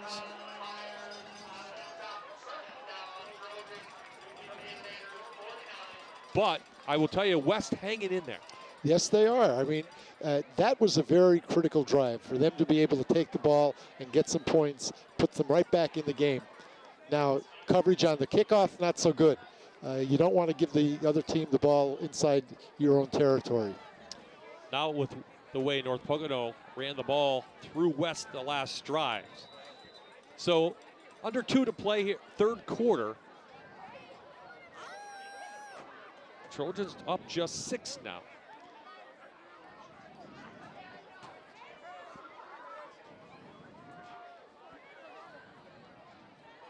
Owens gets a block.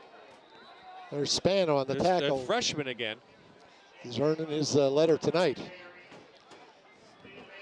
You know, Bob, we talked about penalties, and penalties have played a big part in this West Scranton being denied the penalty, or excuse me, the touchdown with the holding penalty, and then being helped by the 2 face masks. So penalties has played a role.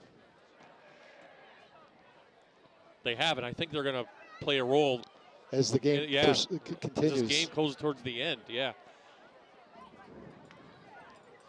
It's got that feel about it.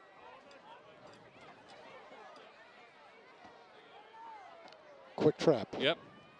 Ayani, full back, up, so it'll be 3rd and short on the way. He's done some tough running, the senior, 190-pounder.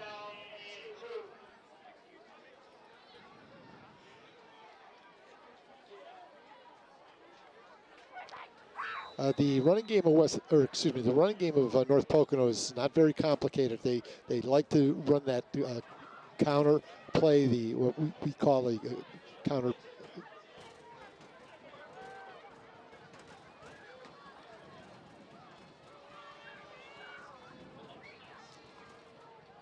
Fullback again, getting a push off the right-hand side. And again, Bob, if you look at this replay, what you're going to notice is that the line of scrimmage completely disappears. It moves downfield towards the goal that North Pocono's headed. Watch this here.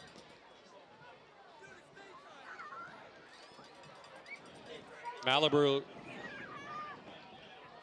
who was banged up, is back in, number 58. Rinker and Caputo all on that right side. So both teams get a touchdown in the quarter, and it makes the score close as we head to the 4th. 20-16, 20-14 is the score. North Pocono over West.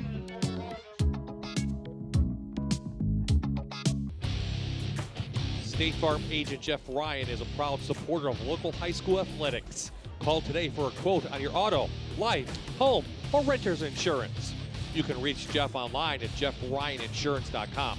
Check out his Facebook page or just stop in at his office in the Bills ShopRite Plaza in Moscow. Now is a great time for an insurance and financial review. Good luck to the North Pocono Trojans tonight. So we are back at Trojan Stadium. Bob Ide, Stan Kaharski, and Aaron Dugan. North Pocono up 6 as we head to the 4th quarter. Both teams traded touchdowns in that quarter. Looks like we could have a good finish to this one. It's been an entertaining game. Both teams have played very hard.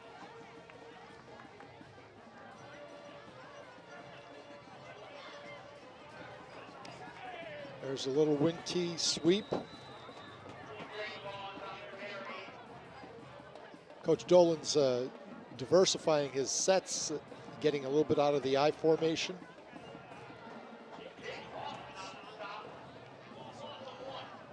Hoffman on the stop. He's played well. Loss of 1 on that. We'll see Donnie Blaine throw the ball here, Bob. Yeah, they haven't thrown it as much as I suspected they would tonight. I thought they'd throw it a little bit more. They are more balanced than they've shown. Play action. Here's the rush. Out to Ayani. Puts his head down up to the 25.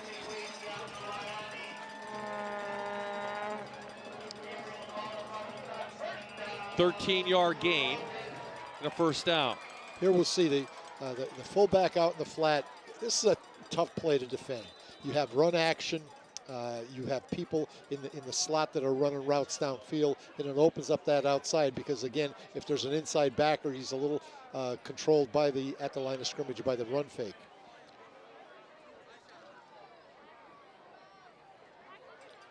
Back to the ground, Acker. He's got running room. He muscles through. North Pocono's had a number of runners. Gaughan, Acker, Owens, they've done a good job of moving the football. But again, the line of scrimmage is being controlled by the guys in the red shirts. Move the chains again, just outside the 10.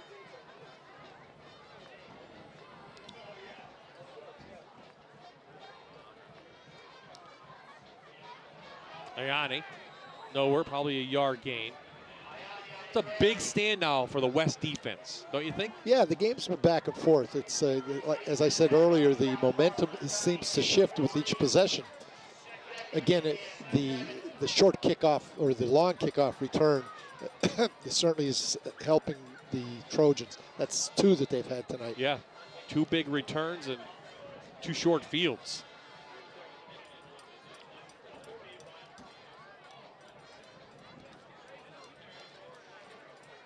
You've always want your defenses to kind of bend but not break. It's tough in high school to go 80 yards without making a mistake. Big run. Acker Hart back in. He was injured in that first half.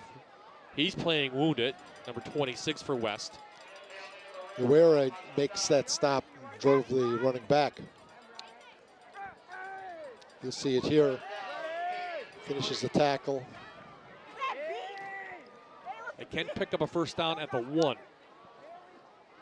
So it's officially 3rd and about 3 yards.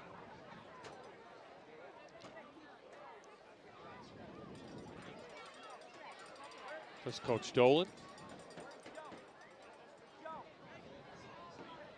I think he's going to call timeout. Coach, the quarterback is standing right next to the referee. That signals to me that he's going to call timeout, and he does. Why would you call a timeout here? I'm not quite sure. I was going to say, you're a coach, you're supposed to know. I wouldn't call a timeout there.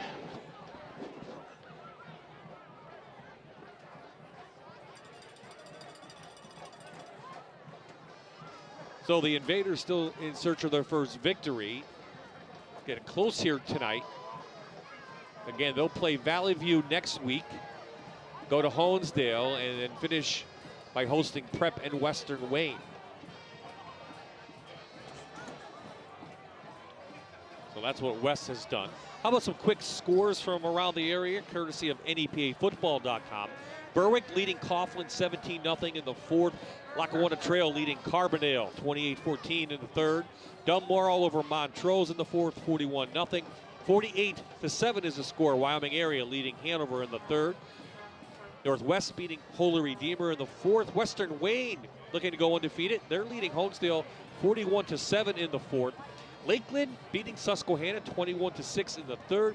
Lake Lehman now pulling ahead of Tuncanning in the 4th, 42-31. 3rd down on the way. North Pocono trying to extend their lead. Ayani close to a first down. Looks like he has that first down, Bob.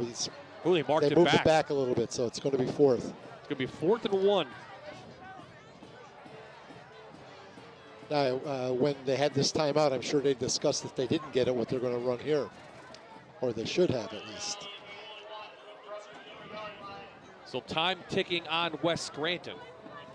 Trailing just by 6. They make a stop here. It'd be huge if North Pocono puts this one in. That may be it.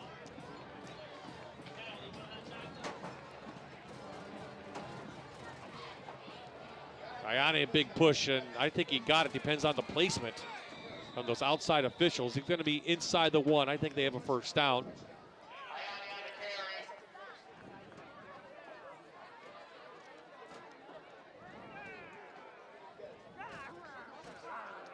Trying to clear the pile off. That's pretty close. Depends on the spot, obviously. Impressed by the Invaders' toughness, as you always are. Lost Liggins tonight, a sophomore. They bring another sophomore in. They're hanging in there. I mean, they are. And again, you've got to give their staff credit for holding them. First and goal, Trojans from the 1.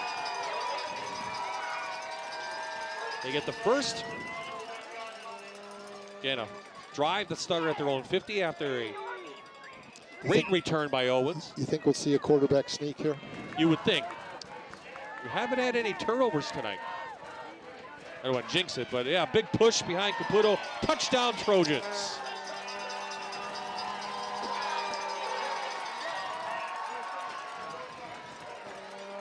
And there's a flag down, though. But it's after the play. Sportsmanlike conduct.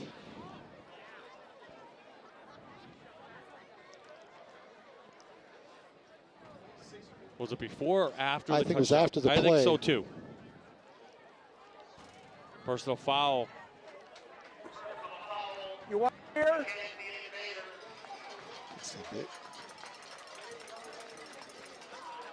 Personal foul on West.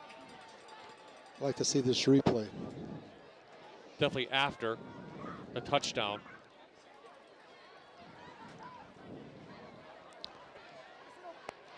White.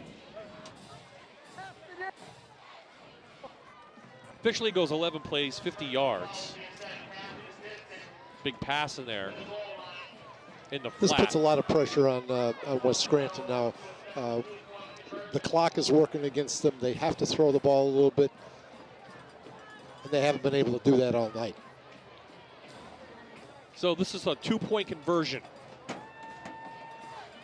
Gahan in, and it counts. So that lead goes up to 14. We'll take a quick timeout. Invaders trying to get back in this one. 8 minutes left in the game.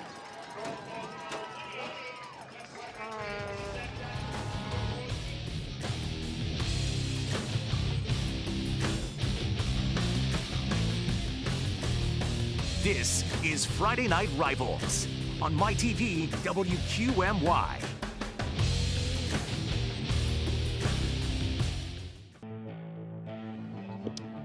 Welcome back to Moscow, everyone. Friday Night Rivals. Glad you could join us. Bob Ide, Stan Koharski, and Aaron Dugan.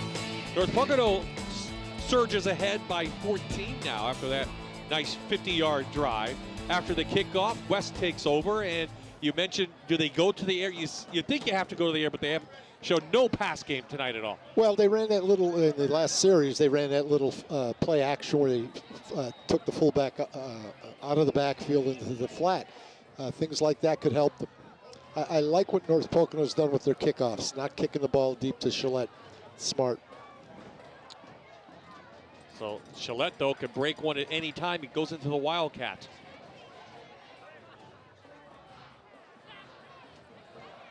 There's the room. Gillette, a big gain. Up inside Trojan territory to the 45, and a lead flag. Could be a face mask.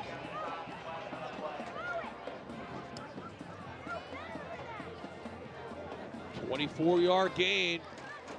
He's explosive, Bob, and he just has great vision, and he's a tough runner. I mean, we talked about he's not that big guy. I'm not sure he's 190 pounds. But he doesn't go down very easily. So add on 5 for a face mask, and suddenly West has the ball at North Pocono's 41. And we said you don't have to throw the ball. No, not with him. But again, if you run the ball and you don't get much, the clock is moving. You're 30 minutes or 30 seconds each play or more.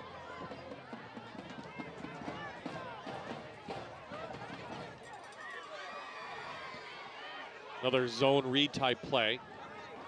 Carrying a couple players. And this one was a little bit different because he went opposite where the back was going. In the previous play, he followed the back.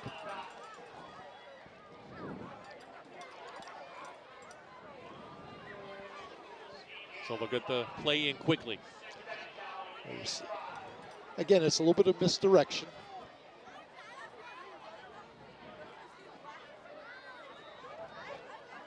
Ball's on the 36. We've got under 7 minutes, Bob. Yep. Just under 7 to play here. Been a close game throughout. She'll have a little running room, cuts it back. Breaking tackles. Just goes out of bounds to stop the clock. Wise move the chains. He's got to be close to 200 yards, I would think. Yeah. And he's been their offense, with the exception of a couple of runs that the Spano running back has had. But he looks a little fatigued, though. He does. Gain of 15, and I was going to say that exact same thing. He's going to come off and take a breather. And you brought that point up before, just what his conditioning is, having been injured. Well, Spano has been able to run the ball if he gets a hole. He actually goes in motion. Trap the fullback. There it is. And the fullback trap works. Ridden down by Butler, but at the 10. When you run the other back out of motion, there's not much you can do with that play other than give it to the fullback if you're not going to toss the ball to the outside. Nice seal off block by Hoffman.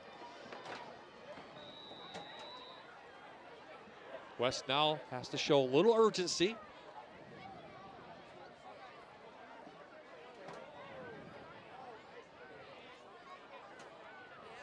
Chulo, the quarterback. They give it to Spano. Holds on to the ball and a big push still on his feet inside the 5. First and goal, West. Just like that. I'm impressed with the character of the West Scranton Invaders. I mean, they easily could have already dropped them, but we see good fullback block there. We got this young freshman running the ball, getting extra yardage. Yeah, we're talking about freshmen and sophomores in there, sophomores on the line. When you have injuries to your top players, you know those underclassmen to step up. Schlep back in. Toss. Butler against Gillette, and Gillette really doesn't have anything to give him at this point. Wisely goes out of bounds again. At the 3.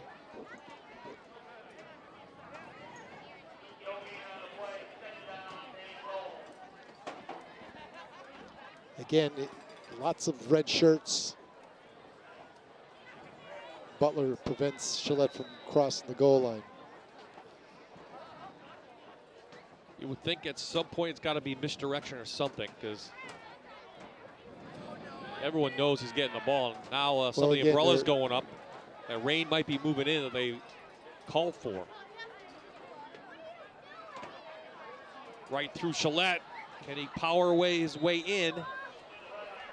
Close. They're going to say he's about a yard short. So they went to an unbalanced line with a slot.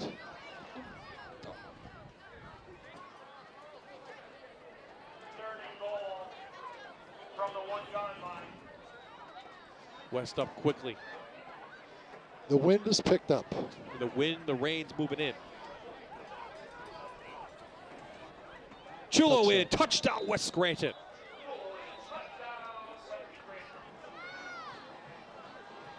A little bit less than 5 minutes to go, Bob. We have a game. 8 plays, 69 yards. Just about 3.5 minutes off the clock. So good job by the Invaders.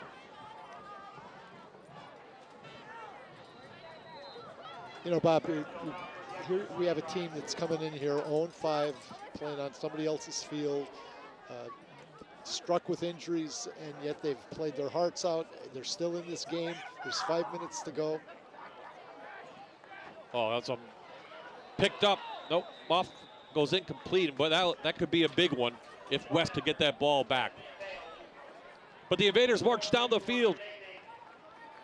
They cap it with a touchdown. They can't make the extra point, but they trail now 28-20. 4:51 left in the game, and we'll be right back.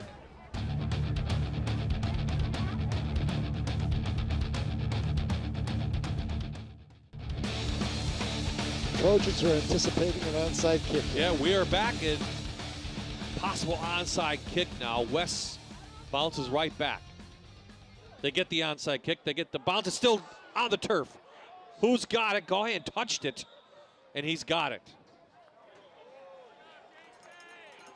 So J.C. Gahan, the senior, comes up with that. Kind of where North Pocono has started most of their drives tonight after midfield, kicks. That's correct. Right near midfield. Now it's up to that West defense. As the wind is coming right to left, and it's picking up in intensity, and the rain is starting to come down. And again, no turnovers tonight. That's right. That's unusual for a high school game. West still in this one. Looking for their first win of the year. North Pocono trying to get win number 4.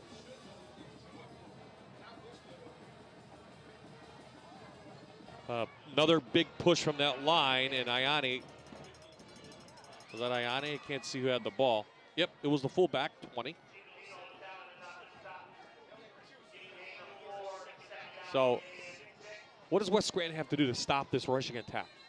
Well, they're going to have to commit to the line of scrimmage. I mean, they've got their 4-3 defense. They've got to try to stop them.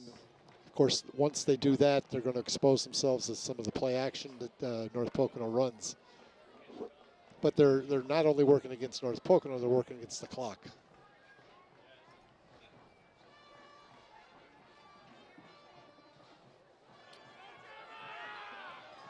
Acker inside the 40.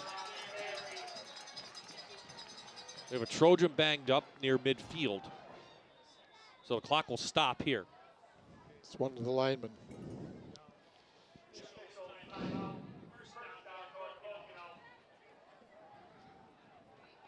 Could be Jeff Hatala, number 57. It's 58, Malabar, who was banged up in that first half a little bit. It's a Malabar. Yep. You know, I was looking at the size of the North Pocono line. They average about 255. Kids are getting bigger every year.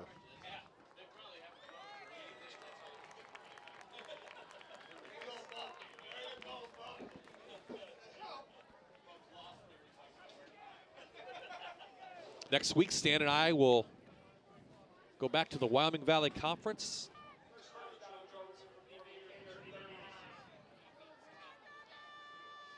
So Malabar came off the field.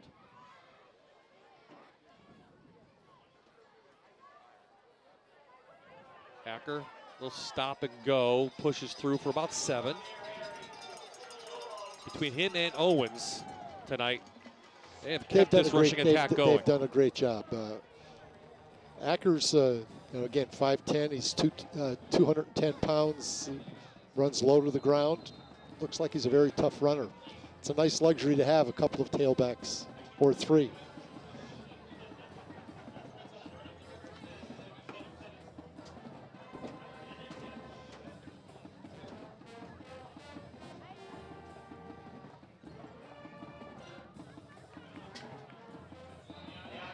Nice tackle at the point of attack by McKnight, number 4. Sets up a 3rd and short. It's a big play here. Timeout on the field called by West Scranton to conserve some clock. Good tackle. Number 4. There's still time, Bob. There's still time for, if they can stop them here.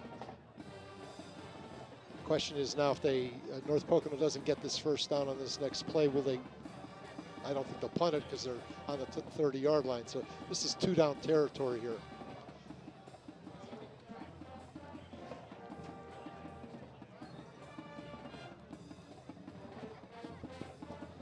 So we're back to the Wyoming Valley next week. Berwick winning tonight over Coughlin. Dallas remaining in their tough. Will be at Tunkhannock later on in this season against Towanda.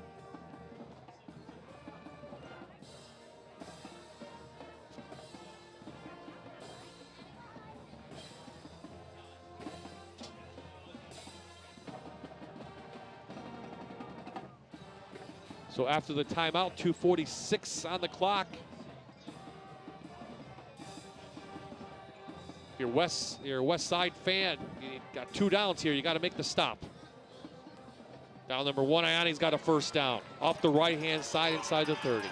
It's the old straight T formation, the belly play.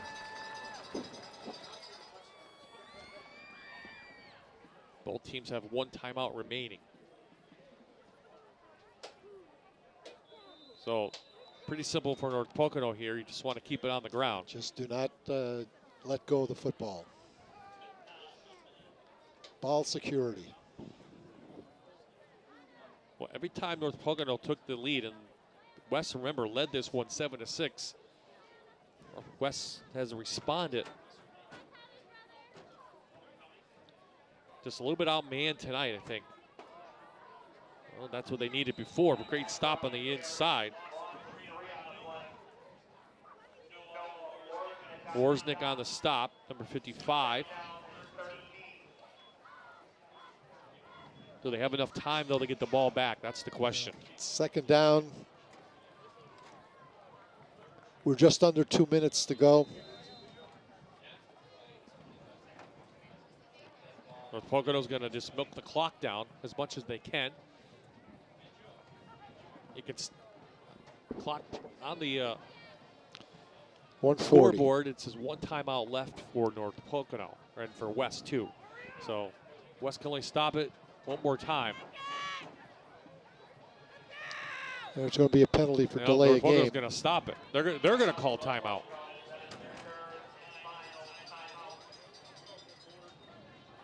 Well, no matter what, the clock would have stopped because right on the penalty and on the timeout. So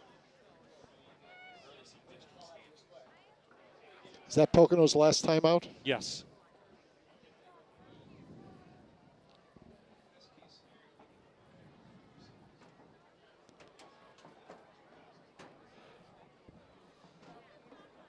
So North Pocono entertains Western Wayne. Looks like they'll come in undefeated. And again, West takes on Valley View at PNC Field. That's a great venue. Since they changed, back to natural turf, it's not always the best stadium in the past to see a game in terms of where the fans were located, but it's still nice for the kids. It's to play in a stadium like that.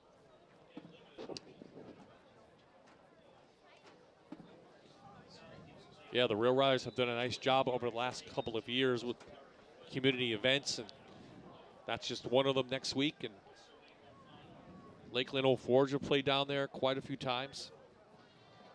Acker, a couple of yards, and that's about it.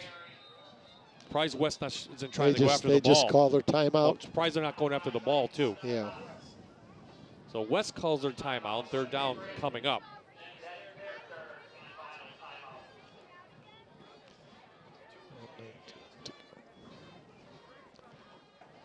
So checking out some of your district standings. This 2A now coming your way. Delmore in control of that.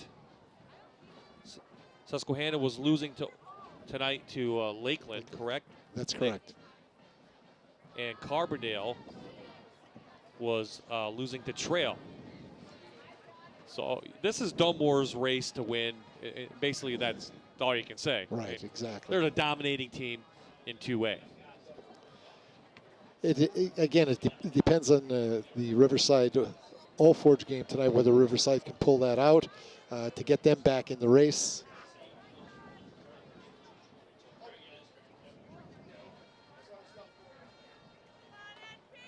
So third down on the way.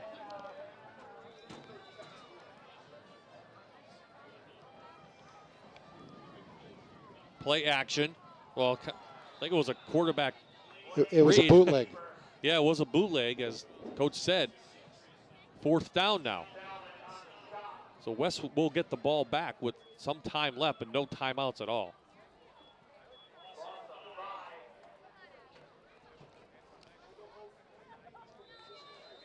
Okay, that 25-second clock started, so there'll be less than 30 seconds to go in the game if they don't convert here.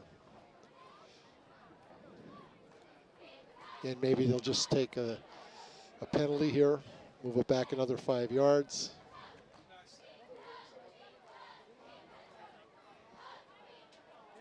Well, you think you want to have some kind of punt, something that you don't want to give them the ball there. There's the delay of game, stops the clock, 33 seconds.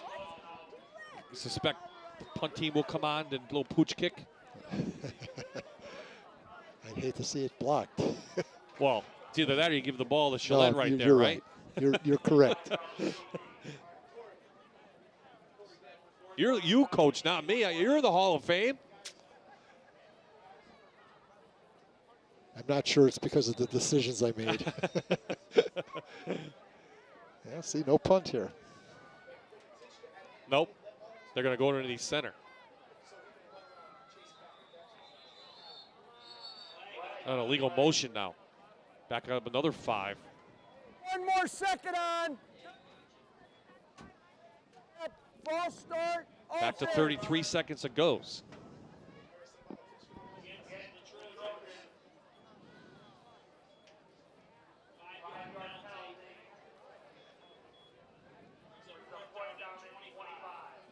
Now they're thinking about punting.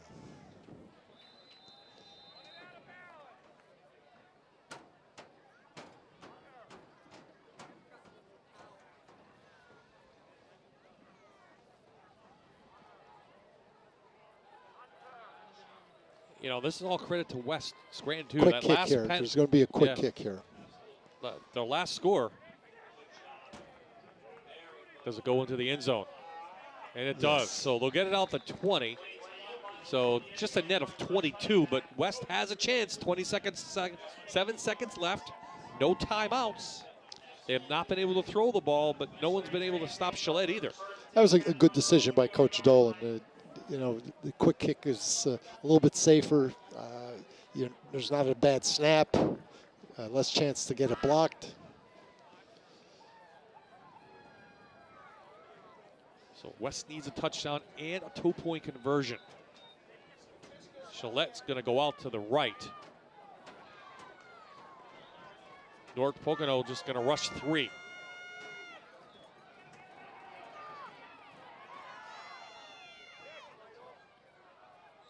They complete it? I believe they did. Still 25 seconds to go. Completed pass. Didn't see who it was to. Thought they bobbled it up to the 42. They'll mark it down quick. Don't they stop the clock to move the chains? They do, but I thought he was out of bounds. But I guess he wasn't. So second down now coming up.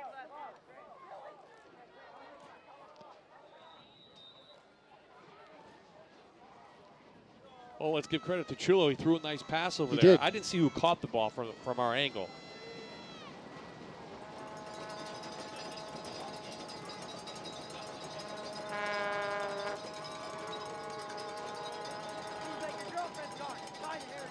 Three-man rush.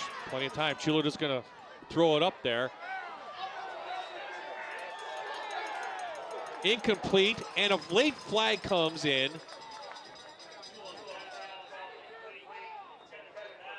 They're going to say incomplete, but a flag down.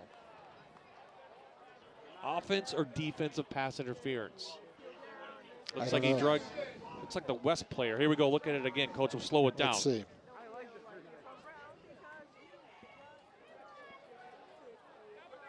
Yeah, well, intended for Vassell out there, and he pulled down Kowalski.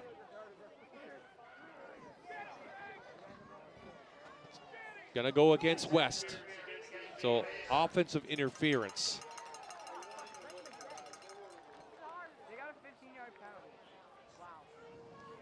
So that backs up West, and that may do it for the Invaders.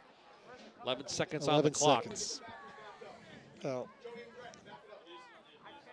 Now you're in the prevent defense. 15-yard penalty. Ball goes one back play to, here. Yep, 21-yard line. A ball be placed on 26. Excuse me. So you would think you got to get at least half of that back here. Get out of bounds. Three-man rush. Chulo just throws it down into the ground. No flag down for intentional grounding. And boy, give credit to North Pocono on their three-man rush to get the quarterback. Well, they're just putting their head down and coming. They have no responsibility. They've got 8 guys backing them up.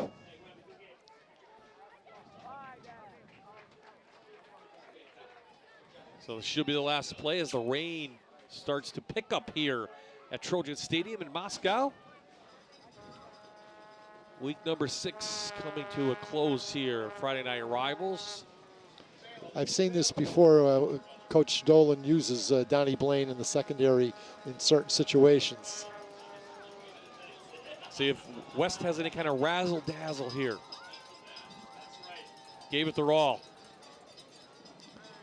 Three-man rush.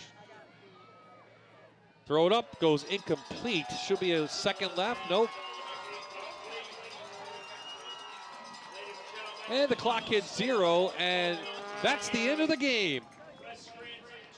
North Pocono picks up win number 4 on the year as they beat the Invaders in a close one, 28 20, Coach. A fine football game. Again, I have to be very impressed with West Scranton. For them to come in here, again, as I said earlier, with an 0-5 record, with a plethora of injuries, and play as well as they did today, it's a credit to them. And of course, you got to give Pocono credit. They did what they had to do, especially moving the ball. Their tailbacks, the three of them did a great job of ball possession and certainly using that clock. Absolutely. North Pocono, again, entertaining Western Wayne next week. West taking on Valley View at PNC Field. Aaron Dugan going to try and grab our 2 players of the game, Donnie Blaine and the fullback Joe Ianni, both seniors. So it should be a heck of a finish here in this Division II of the Lackawanna Football Conference, Coach. A lot of good games, especially tomorrow. Go down to Scranton Memorial Stadium. That's going to be a good one between Prep and the Cougars. We'll be there. Yeah, I hope to be there. As fans. I will be there. I will be there. We're going to be trying to be there as fans. So that should be a lot of fun. Yeah, I'll be curious. Obviously Prep's defense has been probably the best in the area over the first 5 weeks. Valley View's offense has been very explosive, scoring over 50 points on a couple of different occasions. And they've got a number of tailbacks. They run it by committee. And again, as I said earlier, going into the game, I think they've got to look to throw the ball a little bit more than they have in the first 5 weeks. And Aaron, all bundled up now in the rain. She has our players of the game. That's right, Bob. We'll start with one of our players of the game, Donnie Blaine. Credit to West Scranton. They came out and played you hard tonight. What was it like out there? Oh, well, you said it exactly right. They played really hard. Maybe the record doesn't show it, but they're a great football team. They have great athletes, and they played really physical. Defensively, how hard was it wearing down their big runner out there? Exactly. He's a big runner. He's very strong. He made some great runs on us, and we had to corral him and tackle him. Yeah. How good do you feel about this team going into Week 7? Can you believe we're in Week 7 already? It's flying by, but I feel good. We got set back 2 weeks, but I feel like our train's rolling again, and we're going to be all right. All right, great job tonight. Thank you. All right, our next player of the game, Joe Ianni. Talk to me about the defensive side of things once again, slowing down that run game. Mainly we wanted to corral them and gang tackle because Charlotte's a good back. We got to respect, can't tackle them high, we got to go low, and we got to corral them and tackle them with a bunch of people with the ball. It was a battle out there tonight. It really was. Were you expecting that? Oh, every time you play Westside, I think they're one of the toughest teams in the league and most underrated teams in the league. And you got to play them tough or else they'll be up front every time. So. Well, your team's waiting for you to sing your alma mater, so I'll let you guys go. All right, thank you. Good job. Bye-bye. Back to you guys. So it's just the second win out of the 8 tries for North Pocono, but it's a big one tonight. It keeps them in this race 4-2 on the season. West drops to 0-6. Next week here on MyTV at 7 o'clock, it will be Lake Lehman and Nanticoke. That's a Wyoming Valley Conference matchup, and both of those teams are still battling it out in AAA of District 2. Again, 7 o'clock next Friday. So as the rain comes down, we'll say so long. Thank you for watching tonight. For the entire Fox 56 sports crew, for Aaron Dugan, for Coach Stan Kaharski, this is Bob Ide saying so long. This has been Friday Night Rivals on MyTV.